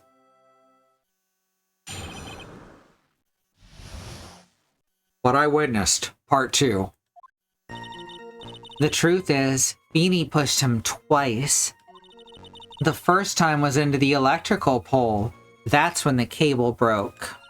Then Dougie tried his best to run away from him, but Feeney caught up and crashed into him from behind. The cable snapping and Dougie being electrocuted, it all occurred in less than a minute, which we have proof that it wasn't in less than a minute. Excellent. Very simple. So after being shoved, the victim got up and tried to run away. And that's when the defendant pushed him for the second time. I'm so sorry, Feeney, but I just have to tell the truth. Am I doing the right thing? Am I, Mr. Judge? Of course you are, my dear. As painful as it may seem, you are. Now then, Miss Fay, you may proceed with your cross-examination. What I Witnessed, Part 2. Let's hit that save button. Gaston, baby. It's okay, baby. You want to come up here?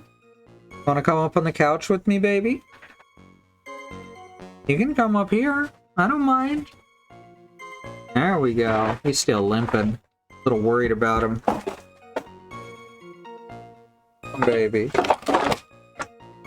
You got it. You got it. Look, you can use my hand to step up if you want. You can do it, baby. There you go. That's my good boy.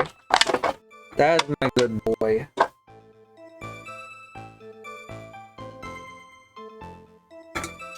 Alright, here's all your pillows.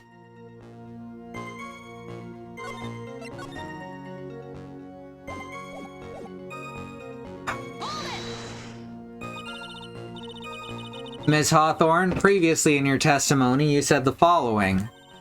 Actually, I didn't see the moment he pushed Dougie. I know. I'm sorry.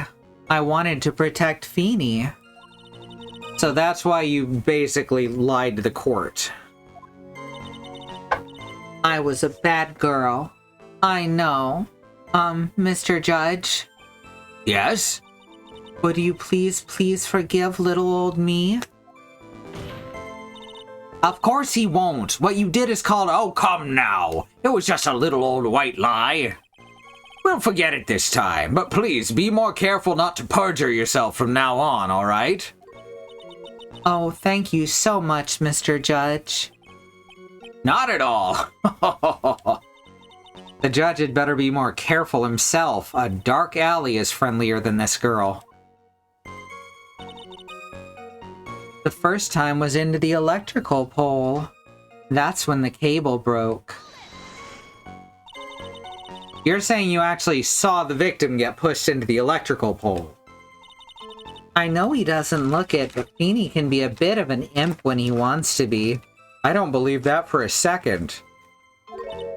Oh, really? Of course, the Phoenix we know is like 10 years older than this, right? But I never imagined that he would cause an electrical cable to break. Feeny really is scary when he gets mad. Yeah, she sounds like a very dangerous individual indeed. You know, if you started on this game, you would not get half of these in-jokes. This is great. Then Dougie tried his best to run away from him. But Feeny caught... Oh, wait. I forgot. I forgot to press. So let me get this straight. You were happily listening to music on your headphones while you watched this scene unfold. What? Miss Faye, I'll have to ask you to stop badgering the witness.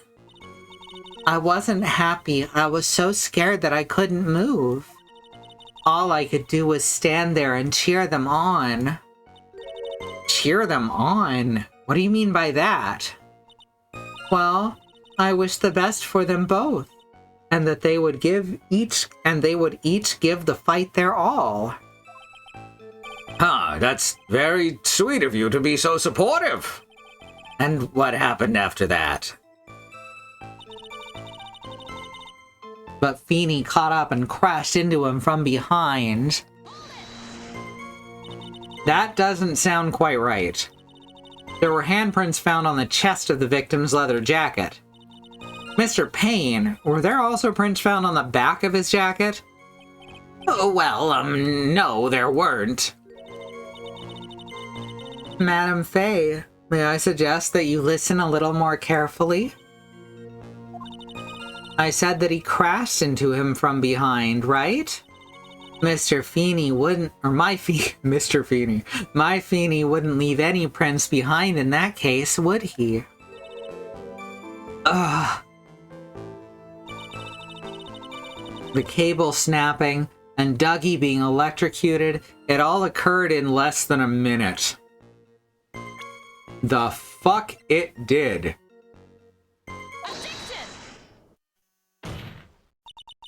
That's enough, witness. I'm afraid I don't understand. You will in a minute. Could you please take a look at this picture? Oh, that medicine. That's the one Feeny likes to take for his cold. It's not the medicine I want you to look at. It's the wristwatch. It stopped at the precise time the victim was electrocuted. In other words, 3:05 p.m. Yes, and your point is, Miss Faye? My point is this. What time was it when the lab suffered the power outage due to the cable snapping? Well, and according to the student's testimony, the answer's clear. It was 2:50. Blah! Would you care to explain to the court, Ms. Dahlia Hawthorne, what exactly happened during this 10-minute interval? The defense proposes that it was during this interval that the real murderer killed Mr. Doug Swallow.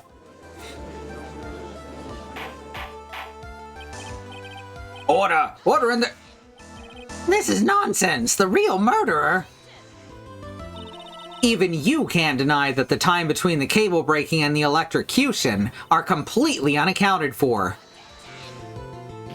Then who was it? Who else are you saying could have done it? There's only one person who could have murdered Mr. Swallow. Only after my client had left the scene was there a window of opportunity for the real killer. Miss Fay? Yeah, right. Is a good name. This series has a lot of good names. Miss Fay, is the defense ready to indict someone as this real killer?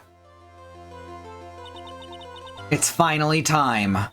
This is the moment I've been waiting for. If you had one chance, one opportunity. Yes, Your Honor, we are ready. Like Mom's spaghetti. See, I'm dating myself now. Very well, but remember, if you accuse the wrong person, you will be penalized. Think very carefully before you speak, Ms. Fay. This is a more natural feeling tutorial than the first two games, too. I'm honestly impressed. Now, Ms. Fay, let's have it. Who is the real killer?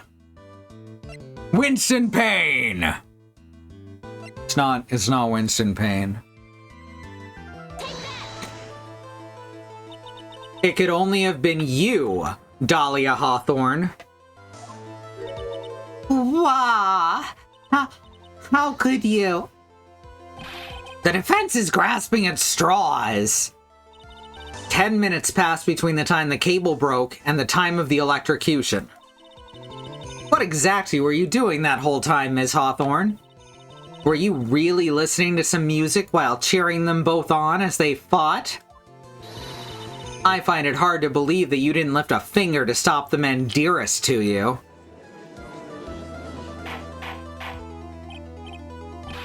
Order! Order, Ms. Fay! What? I mean, what? That is... Ms. Hawthorne, I believe you did witness the two men fighting on that day. However, after Mr. Wright pushed the victim and subsequently left the scene, it was you who pushed Mr. Swallow to his death by your very own hands. Oh, she almost started exploding. How can you say something so mean, Madame Fay? I didn't do anything. Miss Fay,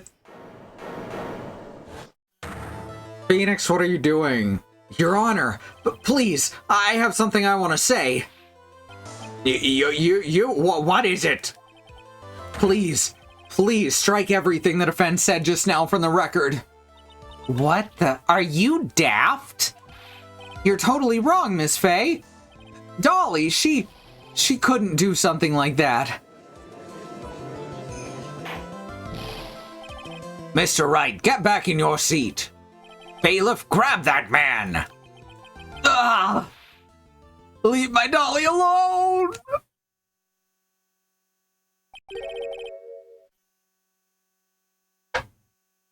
That boy.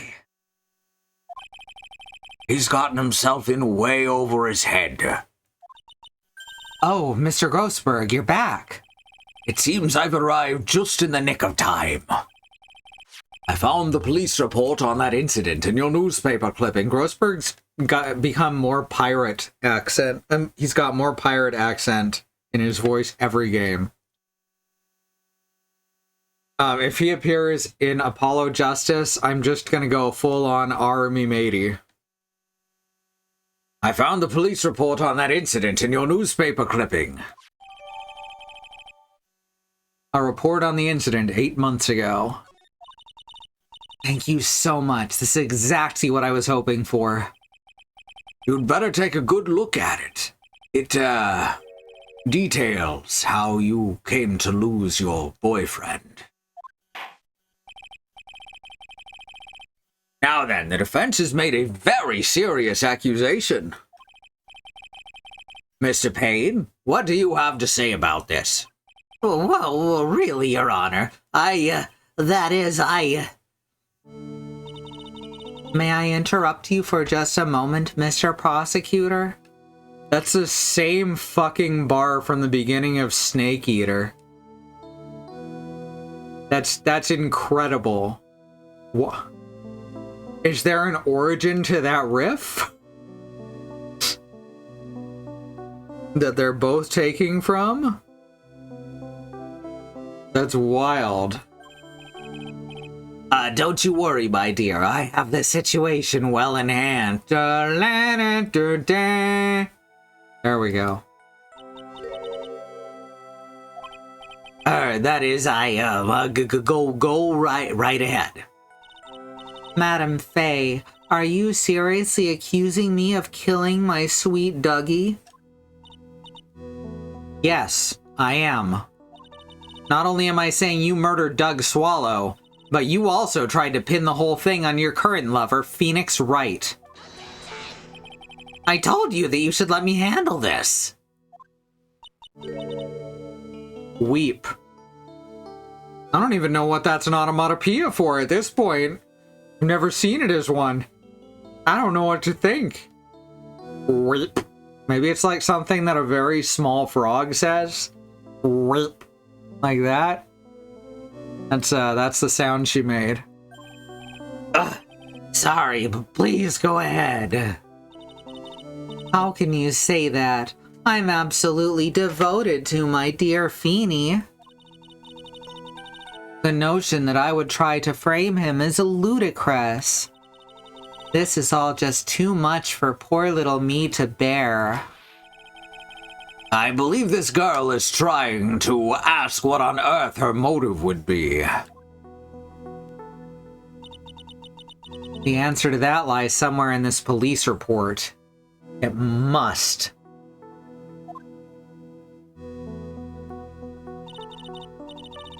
"8 months ago, an incident occurred in the basement cafeteria of this building. And then, that same day, the two of them accidentally meet." Your Honor, the defense requests further testimony from Ms. Dahlia Hawthorne. Further testimony? What about? About the events of the day when she first met the defendant, Mr. Phoenix Wright. What could that possibly have to do with this case? The witness claims that she has no reason to frame the defendant. Am I correct? Well, I have evidence that suggests that she, in fact, had a very good reason. Very well, then. The court grants the defense's request. I almost said the defense requendant. Young lady, would you mind staying on for a little bit longer? Of course not, Mr. Judge. Get ready for the battle of your life, Dahlia Hawthorne.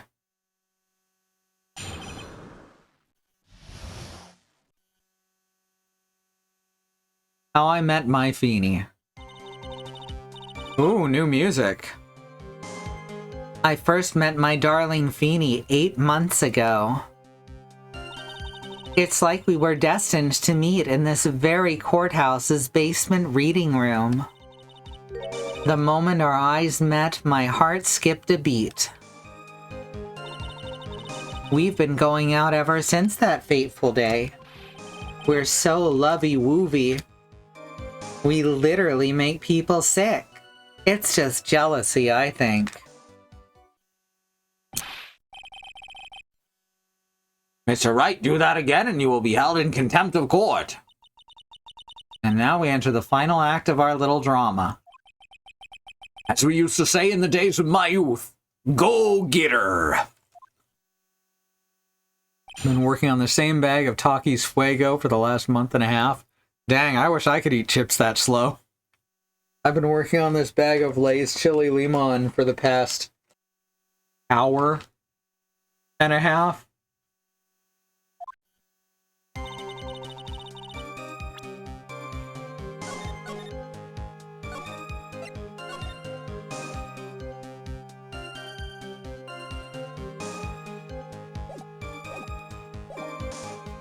I first met my darling Feeny 8 months ago.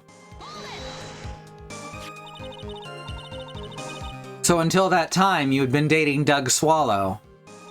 Yes, I'm a real fool, I know. Letting my emotions change so quickly, I'm ashamed of myself.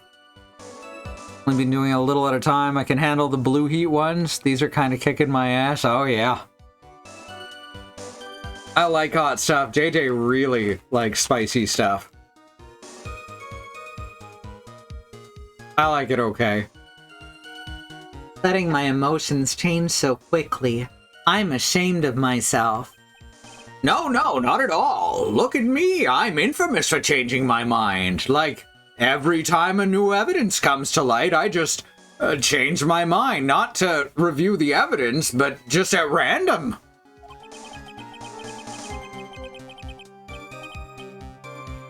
My critics have even taken to calling me Judge Fickle. Maybe you should look for a different line of work. Yeah, that'll never happen. Despite that, however, he always hands down the correct verdict. That's why some people also call him the Great Judgini. I don't believe that anyone has ever called him that. You sure that's why that surprised me? I gotcha. It's like we were destined to meet in this very courthouse's basement reading room. The courthouse reading room? That's a strange place to meet the love of your life. That's not true, Madame Faye. After all, Feeney was not only an art student, but he was also planning on becoming a lawyer. I'm not talking about him. I'm talking about you, Ms. Hawthorne. What was a literature student like you doing in a courthouse reading room? This line of questioning is a waste of time. It has nothing to do with our murder case. He's really sweating now. Miss Faye, I'm warning you, if this has nothing to do with Mr. Swallow's case. Have to remember the judge is on Dahlia's side. I better tread carefully. No, we're pressing on this. Your Honor, if you'll allow me some latitude, I think I can establish relevance. Please ask her to continue on with her testimony. Very well, young lady. I've got a simple question for you. What were you doing downstairs in the courthouse reading room? If it pleases your honor, the answer is simply this. I had come to this courthouse to do some research for a paper I was writing. Really?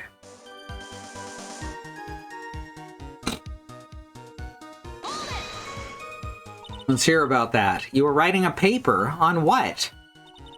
On the relationship between modern Senryu poetry and the criminal underworld. Oh, that sounds like a fascinating research idea. Am I getting old? Now I've even forgotten what I've forgotten. Again with the midlife crisis stuff? Mia, why did that girl really come to the courthouse? Isn't that what you wanted to know?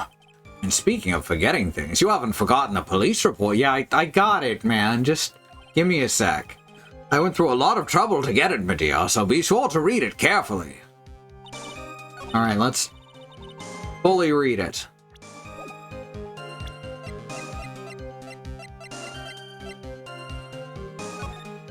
District Courthouse Cafeteria, August 27, 4 p.m. Victim, Diego Armando, age 28. Occupation, lawyer. Suspect, Dahlia Hawthorne. Armando ingested poison, which is in Phoenix's necklace, while interviewing the suspect regarding another case. Traces of poison were found in the victim's coffee cup. No poison was found in the vicinity or on the suspect's person. It is unclear how the poison entered the victim's coffee cup.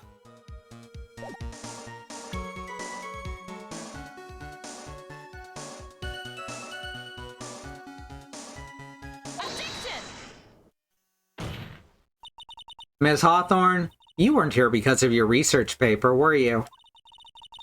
Didn't you actually come here for a much more important reason? What's the meaning of that cocky smile on your face, Ms. Faye? 8 months ago, right here in this very courthouse, there was another tragedy. Another tragedy? Do you mean the incident in which an attorney was poisoned?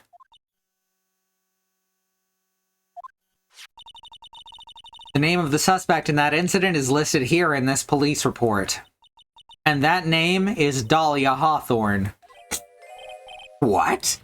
Dahlia Hawthorne? Yep, the sweetie pie of everyone's eye, Miss Dahlia Hawthorne.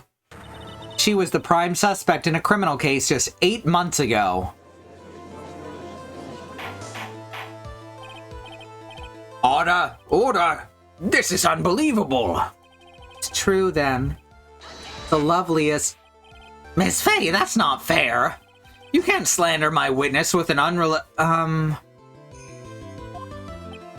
I, Winston Payne, will not allow it. Mr. Prosecutor, I believe I was speaking. Pardon me, go right ahead. It's true about 8 months ago. The police expressed some interest in me. Express some interest, huh? Mr. Judge, sir, I know I'm under oath, so I'll tell you the absolute truth. I did not commit the crime that occurred during that incident 8 months ago. I see. Okay, I've tied the two crimes together. Now I just gotta stay on the offensive. Well done, Mia. Oh, you've really lit a fire in my heart and my buttocks. I can hardly tell which is more inflamed, my spirit or my hemorrhoids. Look, I relate to this man so much.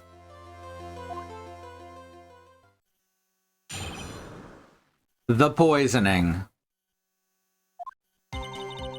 I met the lawyer who was poisoned to discuss something in the cafeteria that day. I left my seat for just a moment, and that's when it happened. From what I heard, it was a liquid poison that is lethal at just 2 teaspoons. Not only that, I heard it was a very special kind of poison. So you see, I'm innocent. I wouldn't even know where to get a poison like that. So that's what happened here 8 months ago? However, as you've heard from the witness's testimony, she had nothing to do with it. I think the defense is just about out of tricks. I'm terribly sorry, Mr. Payne, but I'm afraid the defense has many more tricks up its sleeve today. And I'll be sure to show them to you before the end of this cross-examination. What the... Why does the defense suddenly feel stronger? Aha, Mia, you're glowing with a true lawyer's aura, my dear. Well, now I just went, like, Celtic. That proud posture and self-confidence, absolutely smashing. The poisoning.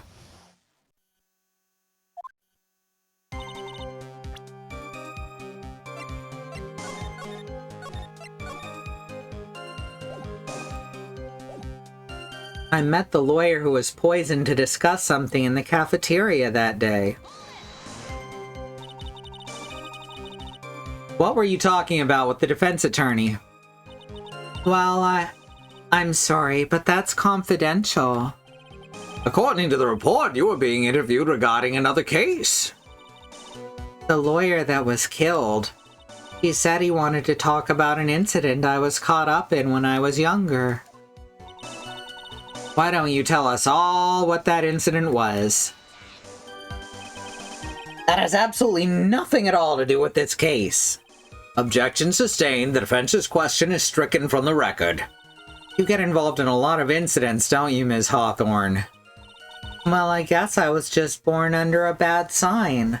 Like that new ninja guy in Overwatch. Don't worry, Dolly. I'll protect you. You heard the man. Now that is true love, young lady. Oh, Feeny, please. Ugh. Those two really are making me ill, albeit for decidedly different reasons. The murderer and the sap. I left my seat for just a moment, and that's when it happened. How long were you gone? I've already answered all these questions for the police. But if you must know, maybe 10 or 20 minutes. And where were you during that stretch of time? Using the toilet? What are you saying, Miss Faye? toilet? My perfect little dolly doesn't poop.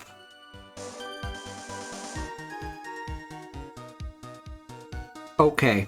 Apparently pre-roll ads just turned back on, so we're gonna take a break to fix that real quick.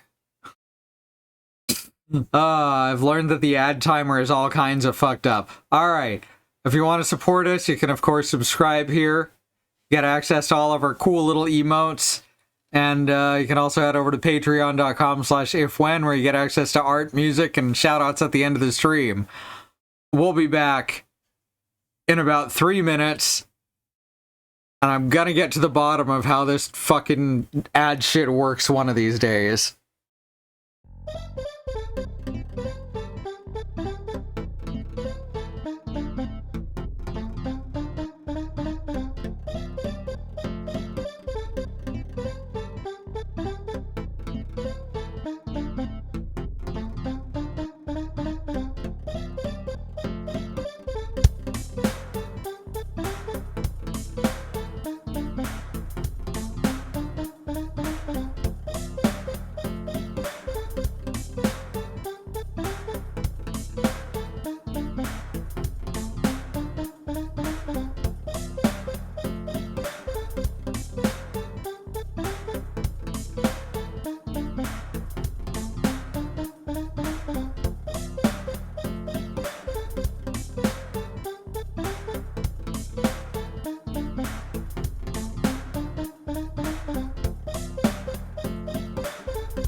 Alright, pre-roll ads are off, and this time I actually hit the button that unmutes me instead of accidentally tapping the other button.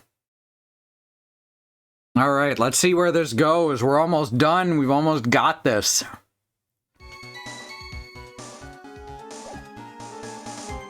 Alright, that's a good box to come back on, yeah? Phoenix Wright. Yep, you definitely are a guy. You heard the defendant, Miss Faye. Better luck next time. Girls don't poop. Oh, Feeny, please. The police have already looked into this whole matter. Girls don't poop. This line of questioning is nothing but a waste of the court's time. That's like a wild place for misogyny to go, right? I've known guys who actually believe that girls don't poop.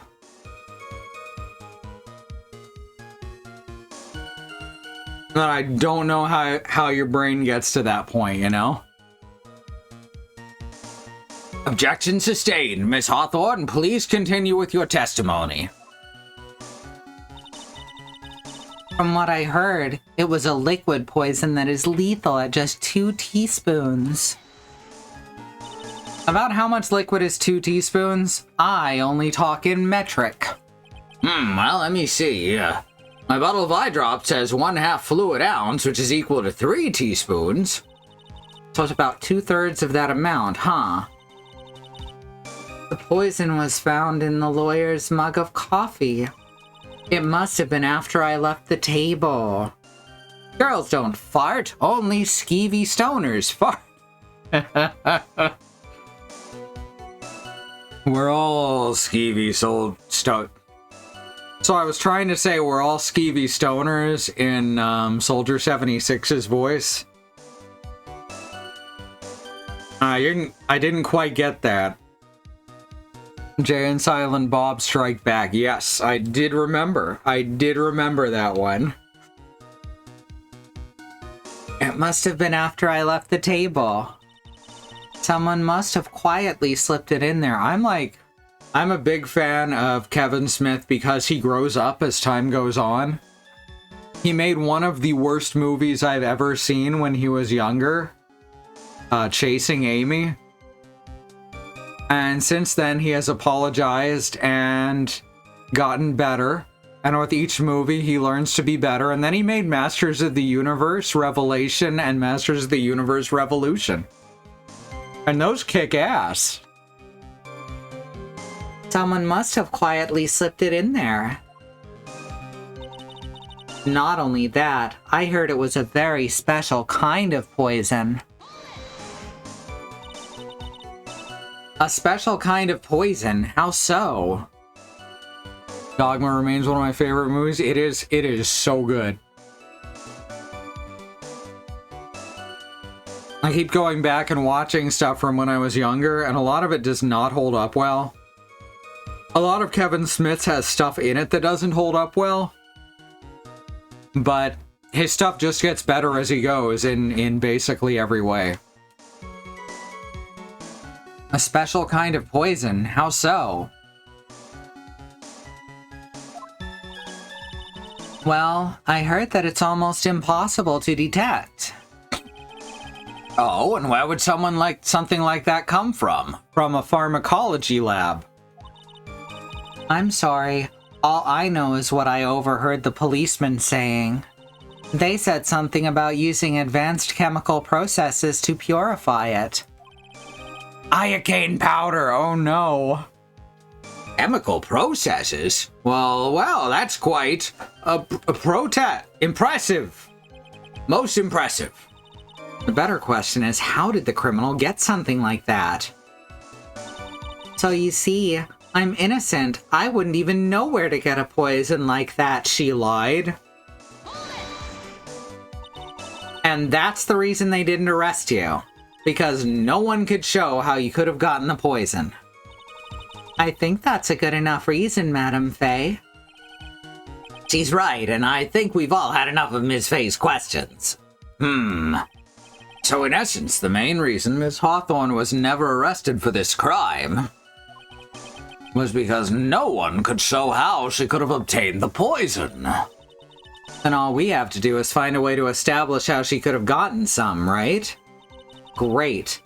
Now just how did a lit student get a hold of a poison of all things? Well, we're gonna present Doug, right?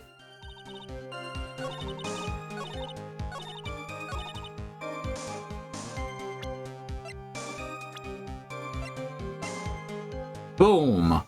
Smoking gun. You wouldn't know how to get that kind of poison? I don't believe you. What? In fact, you had easy access to that kind of poison, didn't you? As your boyfriend's lab. Boyfriend? You mean the victim, Doug Swallow? That's right. Up until 8 months ago, Ms. Hawthorne was dating Mr. Swallow. And if you'll recall, Mr. Swallow was a pharmacology student at Ivy University, which is the wildest goddamn name for a school. Pharmacology. His laboratory contained highly advanced chemistry equipment.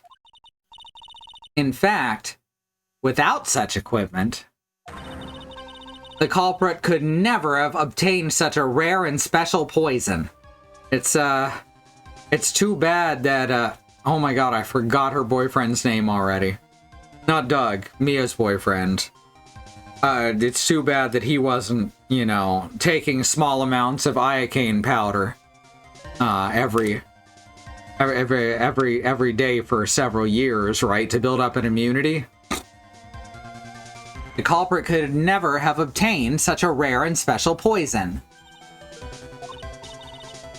Well, Miss Hawthorne, it seems you had access to such a poison after all. And then it was a matter of slipping it into the victim's coffee when he wasn't looking. The only person who could have done that was the one sitting at his very table. You. No. That's the first time she's raised her voice. Order! Could it be? That's nothing but a baseless... May I say something, Madam Fay?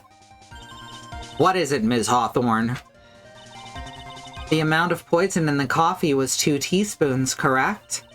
In order to carry that much liquid, you would need some kind of container. Well, yes, that's true. That's just making it too easy. I was searched immediately after the incident took place. Quite true. In fact, the entire courthouse was turned upside down. But they didn't find a suspicious container anywhere, did they? She's right. They even mentioned that in the report. Well, you could have easily gotten rid of something that small. Excuse me, madam, but this is a court of law. If you're saying I threw the poison container away, I think you need to show some kind of proof. Proof? She got me good with that. Anything but proof. In a courtroom. I'll provide some evidence, or I'll have to disallow this line of questioning, Miss Fay. Unless we can come up with some evidence, we're going to lose this lead. The police conducted a full-body search of Dahlia and the entire courthouse. And yet the container holding the poison disappeared right after the crime occurred. If you're going to accuse the young lady of committing the murder, then where is the container the poison was carried in? What happened to it? So I get the feeling we can pick either the necklace or Phoenix, but the necklace is the one that's more likely to work. He shows it to everyone.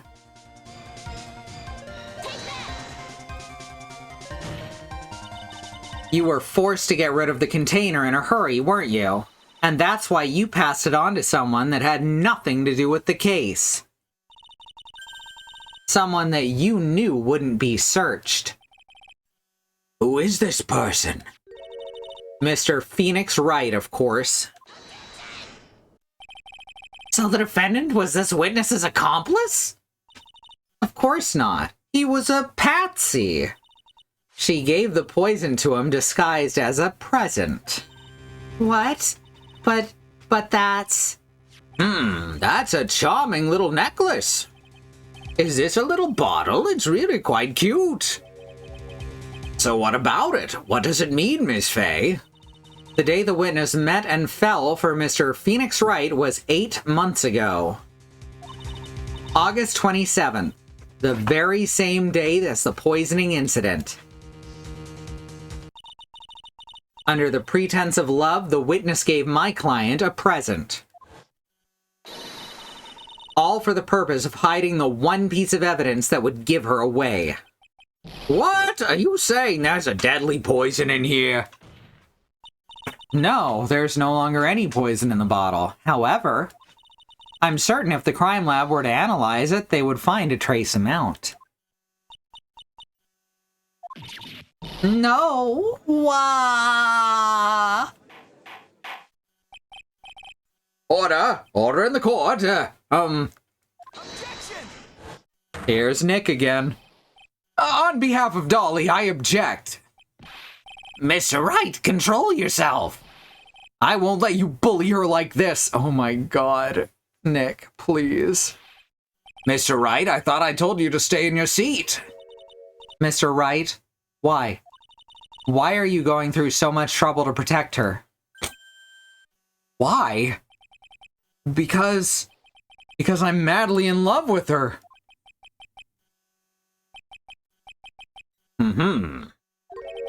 Madly in love. I haven't heard anyone say that in a very long time. Mr. Wright, have you ever thought about this? Why exactly would a woman like Dahlia Hawthorne want to date you anyway? Oh.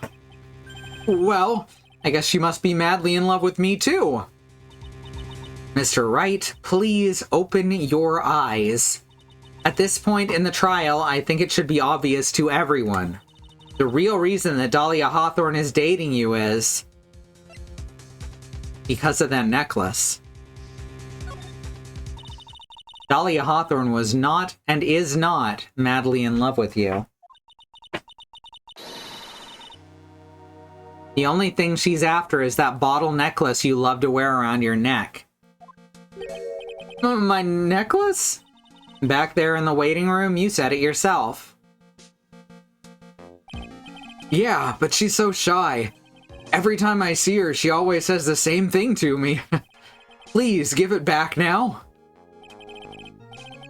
What a strange girl asking for a present back like that.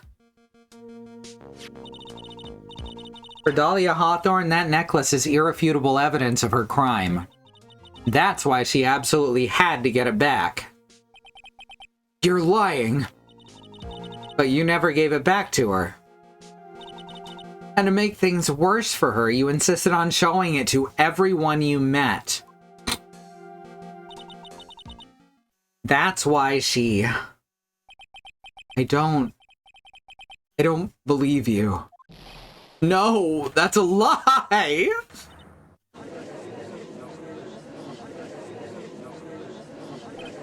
Mia, are you alright? The defendant, he's getting... Bailiff, hurry, after him! Mia, are you alright?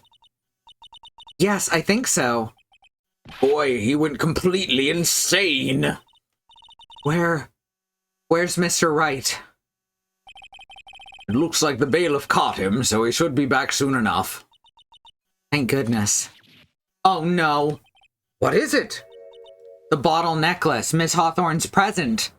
It's gone. What? That's terrible.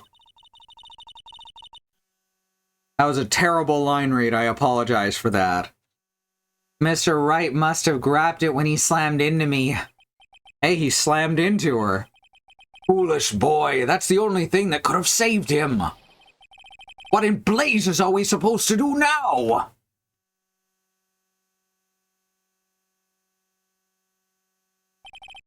Mr. Wright, this sort of behavior is unprecedented in the history of this court. So the judge never recognized Nick when he came back as an attorney, but there's gotta be something subconscious as to the way he fucking treats him. So now we know what that's about. I'm sorry. I'm afraid that your apology's not enough. Mr. Wright, what did you do with the bottle necklace? Forgive me, I'm sorry. It's okay, just give back the necklace. I ate it. You what? You ate it. It was too big to swallow, so I had to chew it into little bits first, but yeah. Oh.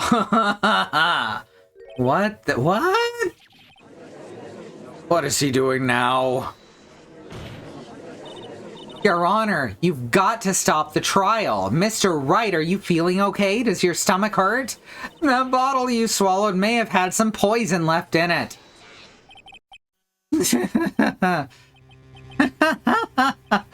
It seems the defendant has proven the prosecution's case for us.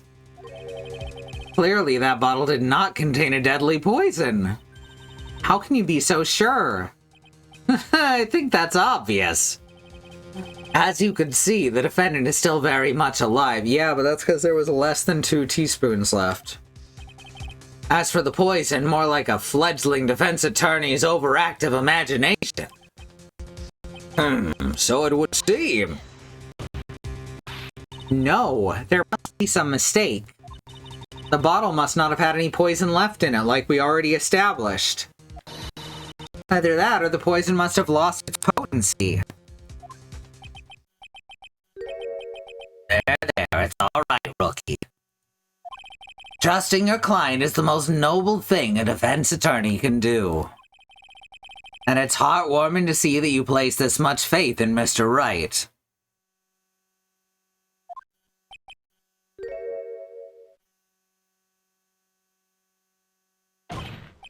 But that's how it is for us on the prosecution side, too.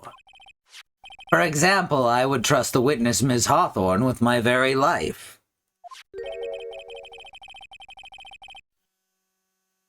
Which is why I can state that your assessment of her is completely wrong. That's enough. Unfortunately, Ms. Fay, I cannot accept your explanation of the events. Why? This may be impossible for a beginner like you to understand. But in a court of law, evidence is everything. Ugh. And that man just ate our evidence. Even after I proved so much, is she going to get away with everything? Well now, that the suspicion surrounding Ms. Hawthorne has been cleared up, I would like to proceed with the...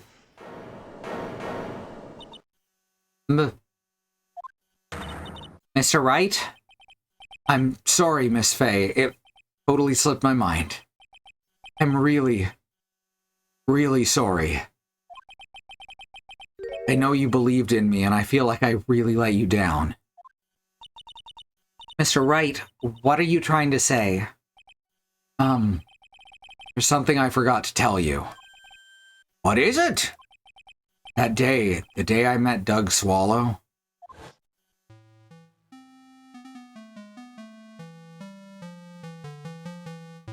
Sounds like the Gargoyles quest. That girl, you shouldn't see her anymore. Hey, it's none of your business. I'm telling you for your sake, if you continue to see her, it's gonna be bad news. You're lying. Just listen to me. There's something you need to know about that girl. Last night, someone stole some poison from our lab. Poison? The same thing happened 8 months ago. Drug sample was stolen. She came to the lab that time, too. It could only have been her. Girl is a thief. Stop it! Don't talk about her like that!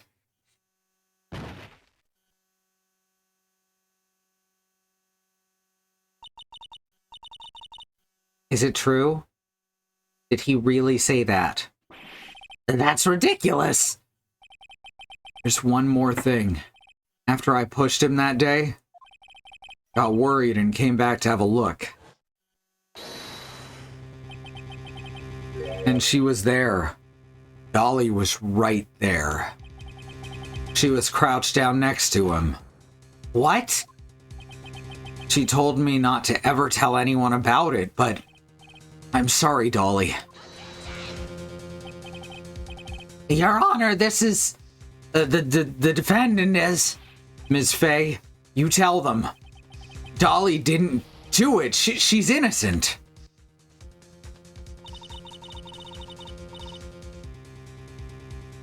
So Dahlia stole poison 8 months ago too, huh?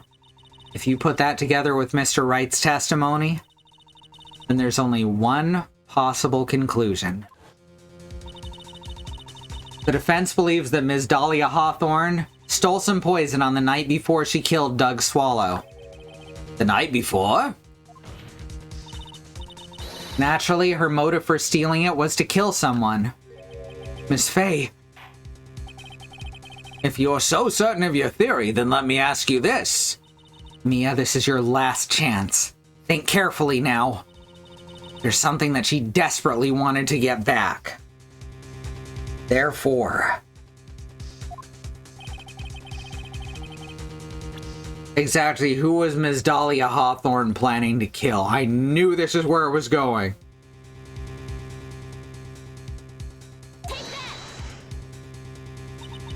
There was one person that was standing squarely in Ms. Dahlia Hawthorne's way.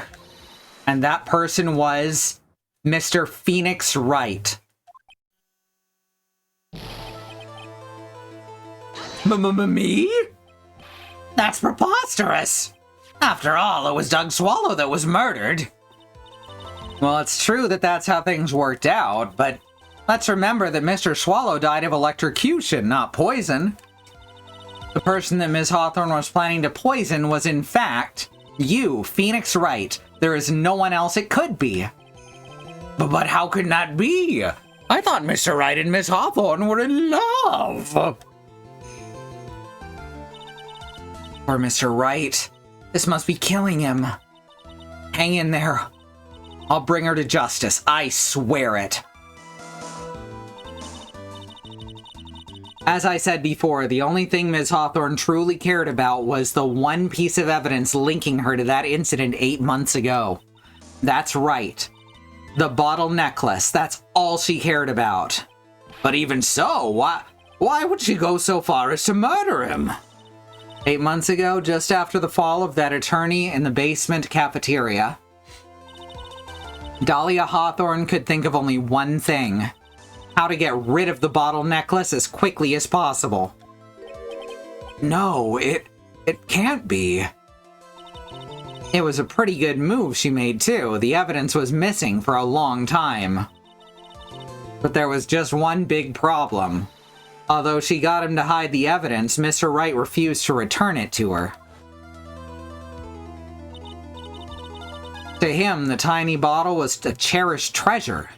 He even showed it to everyone he met. You mean that's why she tried to kill Mr. Wright? Correct, Your Honor. It was to retrieve that piece of evidence. That can't be true!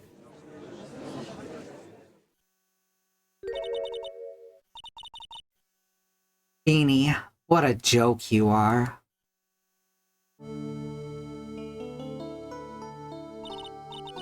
Honestly, how can any woman ever count on you for anything? I even told you time and time again to keep your trap shut about me and that necklace. You disgust me. Miss Hawthorne? It appears we're nearing the end of this trial. Fine. I can tell you plan on making me into a criminal no matter what I say. You are a criminal, Miss Hawthorne. We'll see about that. But first, where's your evidence? It seems your sniveling little crybaby of a client has eaten the bottle as a snack. Ugh. Well, hey, old man. You senile or something? Why don't you say something instead of sitting there with that dumb look on your face? Miss Hawthorne, what's happened to you? Ugh, are you really that shocked? Or do you prefer me this way, Mr. Judge? Ugh. With absolutely no proof, you treat a voluntary witness like she's a mass murderer. Serial killer, technically. Well, I have nothing more to say. I'll be heading home now if you don't mind. But we're not finished. Fine. Then ask this nasty old hag to finish up already.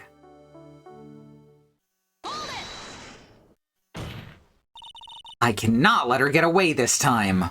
Stop, Mia. If you keep on pushing without any evidence, you could pay the ultimate price as a Wait, they're gonna kill me? The ultimate price? You'd be forced to take off your attorney's badge forever. So, disbarred, I think that's called? No. You'd better think it over carefully, Miss Fay. Or should I say, Ms. Gray. Very clever. Well, Miss Fay, you provide evidence that would establish her guilt once and for all. If I mess up here, my career as a lawyer is over. But to be honest, at this point, I don't have any evidence that's well-founded.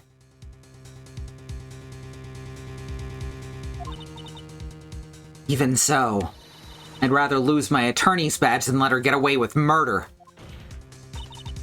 Your Honor, the defense would like to present proof. Impossible! You can't possibly... Stupid woman. It's the opinion of the court that there's already been enough discussion. Therefore, I will allow only one piece of evidence to be presented. Just one? If you're unable to establish her guilt, then I'm afraid that a very harsh verdict will immediately be handed down on Mr. Wright. I understand, Your Honor. I can just imagine the headlines from tomorrow's newspaper. Up-and-coming lawyer plummets to earth before she gets the chance to soar. She was planning to poison Mr. Wright. If that's the case, then the poison was probably in there. Yep, I know exactly where it was. Well then, Miss Fay, please present your evidence. Show this court the irrefutable proof that Miss Hawthorne was planning to poison Mr. Wright.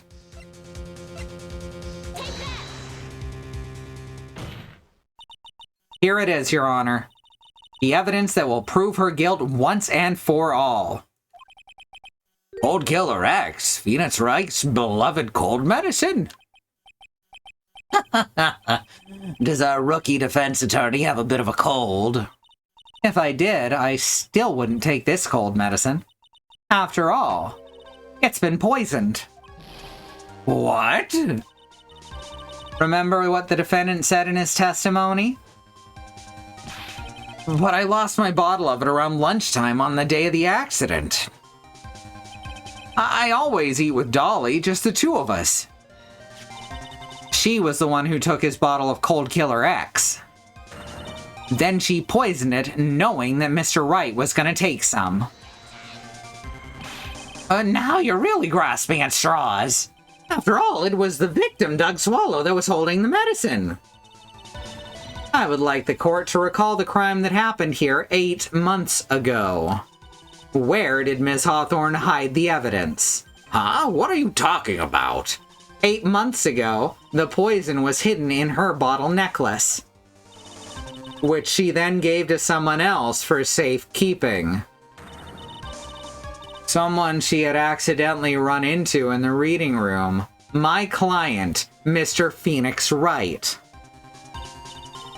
Yeah, that's right. She did the same thing this time as well.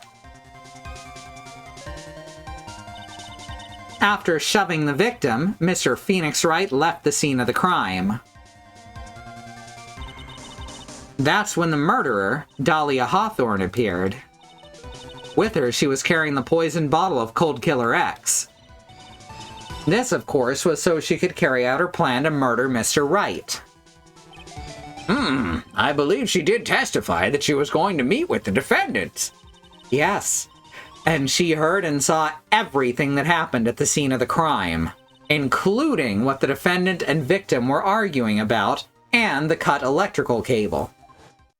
That's when she realized I can't allow Doug Swallow to live.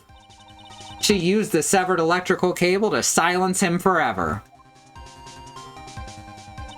Unfortunately for her, this is when the problem occurred. Mr. Wright, who she thought had left the scene, came back to check on the victim. And on top of that, because of the power outage, some students showed up as well.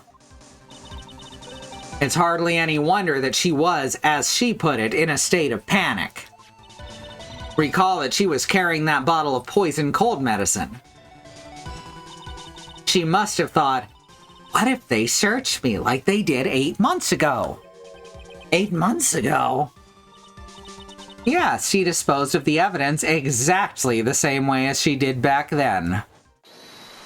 He had someone else hold it. In this case, Doug Swallow.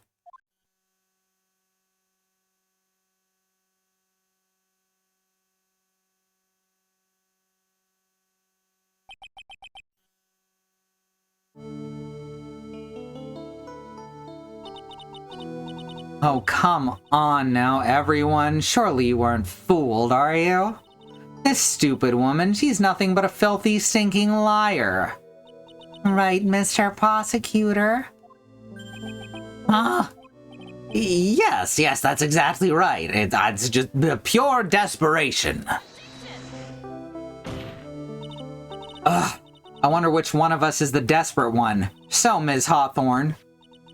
This cold medicine. I wonder if you wouldn't mind taking some. Got some Aaron Brockovich tactics going on, alright.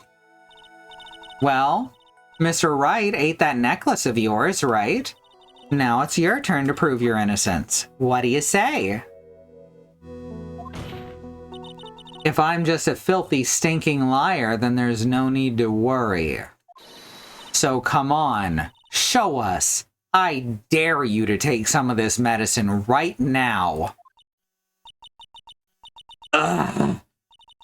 Mia Fey! Mia Fey! Oh shit. Do you think you've won? Well, do you, Mia Fey?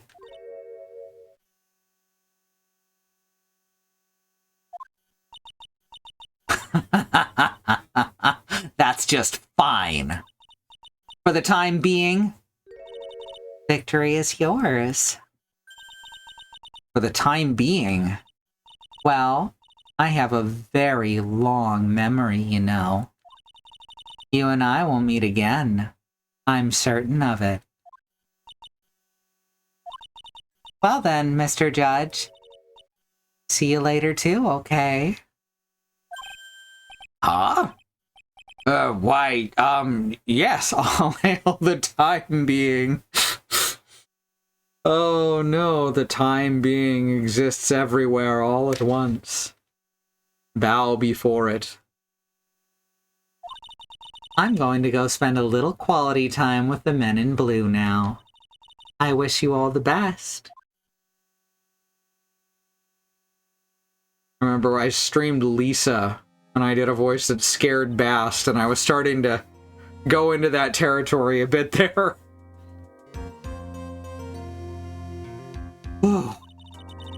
It's finally all over. I refuse to accept this. The defense hasn't shown a scrap of evidence to support their outrageous claim. But even so, your witness seems to have accepted it. I don't care. I'm Winston Payne. I'm Homer Simpson. And I don't believe one word this rookie lawyer said. Well then, Mr. Payne, let me ask you this. Yes? Would you care to try this cold medicine? What? Just a little earlier, I could have sworn you said... There. It's all right, rookie. For example, I would trust the witness, Miss Hawthorne, with my very life. So if she's so trustworthy, then I'm sure there couldn't possibly be any poison in here, right?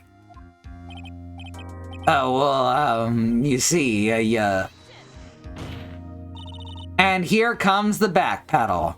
Come on now, rookie killer. Show this rookie how it's done. How much trust do you really have for this woman? Are you willing to bet your life?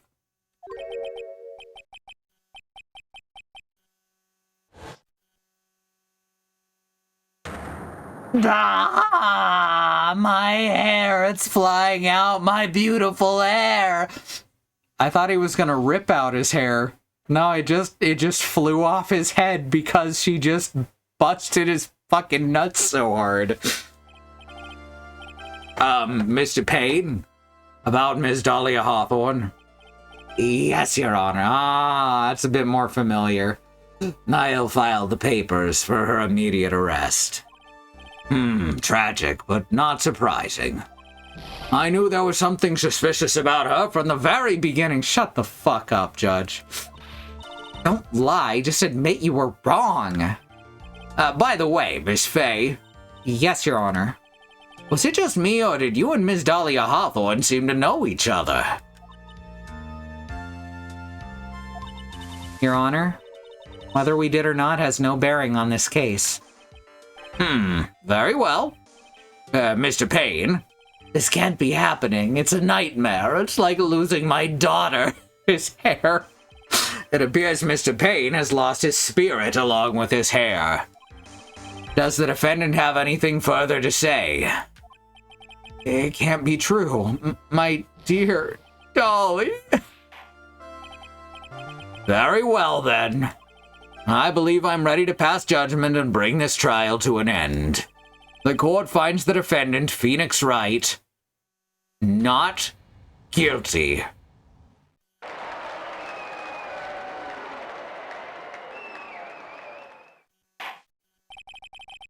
This court is adjourned. April 11, 3:16 p.m. District Court, Defendant Lobby Number 3. Mia, you were wonderful in there. Thank you for everything, Mr. Grossberg. During the verdict, I thought my hemorrhoids were going to explode like Mount Vesuvius. Jesus, man. Like, I get it. Hemorrhoids are painful. They can cause problems in your daily life, especially in a high-stress career. But that's a little too graphic for me. Mr. Grossberg, do you maybe think you could stop talking about your hemorrhoids? That's rather rude. Anyway, this case really made me think. What does it mean to have a relationship of mutual trust with the client? Bully! Perhaps it is we veteran lawyers who have lost sight of this. Oh, Mr. Wright. Congratulations. Thanks. You know, I was thinking. Go on. The Dolly I saw up there on the witness stand. I don't think that was really her. What? Yeah, the Dolly I know could never have said those kinds of terrible things. Maybe she was like, I don't know, a fake or something. What the hell is she wearing? She knitted him that sweater. The scarf we actually see in the earlier games a couple times, because it waves behind him in the wind like Blue's Proto Man, which I think is rather nice. Though his is red, and I think Blue's is white or yellow. I think white, though. And also he's wearing a mask that he keeps slipping up because he can't get it over his nose and chin at the same time. Oh boy, this poor kid still hasn't got a clue. You need to forget about her, Mr. Wright, for your own sake. Yeah, you're right. That's probably for the best. Also, you need to relax a bit more. Try to grow up a little. But out of all my friends, everyone says I'm the most grown up. Ugh, what kind of company does this guy keep? Right now, I'm studying to become a lawyer myself. That's what you keep saying. But I thought you were in the art department. Well, yeah, I am. But there's a friend that I desperately want to help.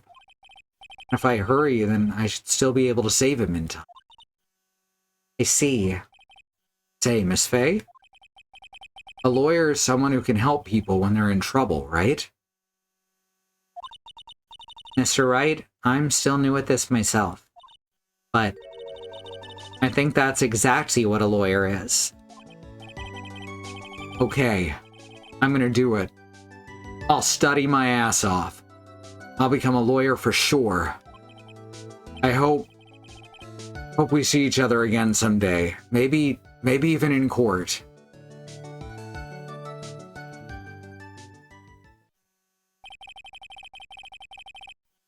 It's been 5 years since I was acquitted of all charges. I became a lawyer like I planned, and I managed to save my friend. But Mia has passed on to a better place. For me, this trial brings up a lot of painful memories. But it also brings up some very precious ones. And memories that I thought would never rise to the surface again. Mia's gone now. But even so, I can hear her in my mind, and in Maya's voice sometimes. Phoenix, no matter what, always believe in your client. In a court of law, your greatest weapon is your belief. 5 long years. Something has happened that's made me think back to her words of wisdom. But that's a story for another day. Episode 1, Turnabout Memories. The end. Oh, this is off to a good start.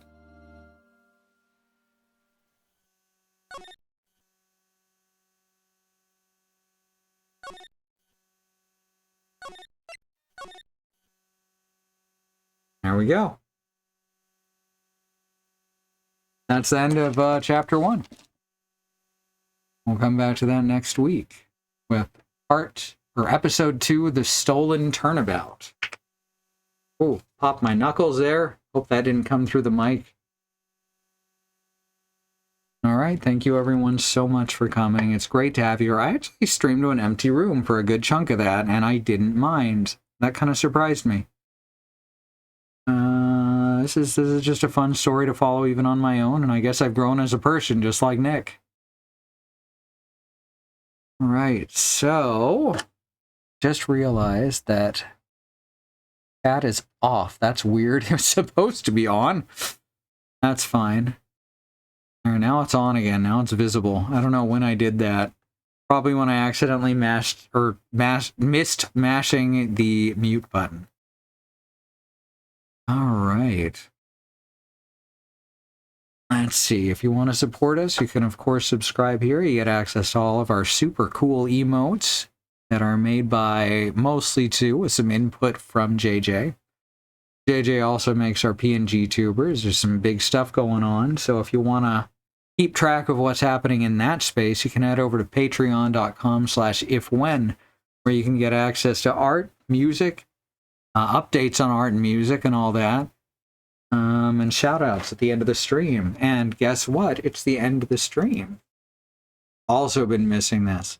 There's so many more games to go in this series that I don't even have to be like, oh, I gotta worry about what I'm doing next. Because there's so many of these to go that we're gonna be doing these for a few years, you know? With other stuff in between, of course. Hell yeah. Party. Hi, Risby. What you doing, baby? He wants to come over and say goodnight to the chat, huh? Say goodnight, Risby. Can you boof? Woof. Woof, woof. Woof. Oh, he did a little bit. He did a little bit. It's okay, baby. It's okay. He boofed a tiny bit. It was the tiniest boof. All right, so thank you to our patrons. Angelic, Green, Andemonium, Sky, Nahum Wengrov, Kai, and Melly Basket. Wonderful, every single one.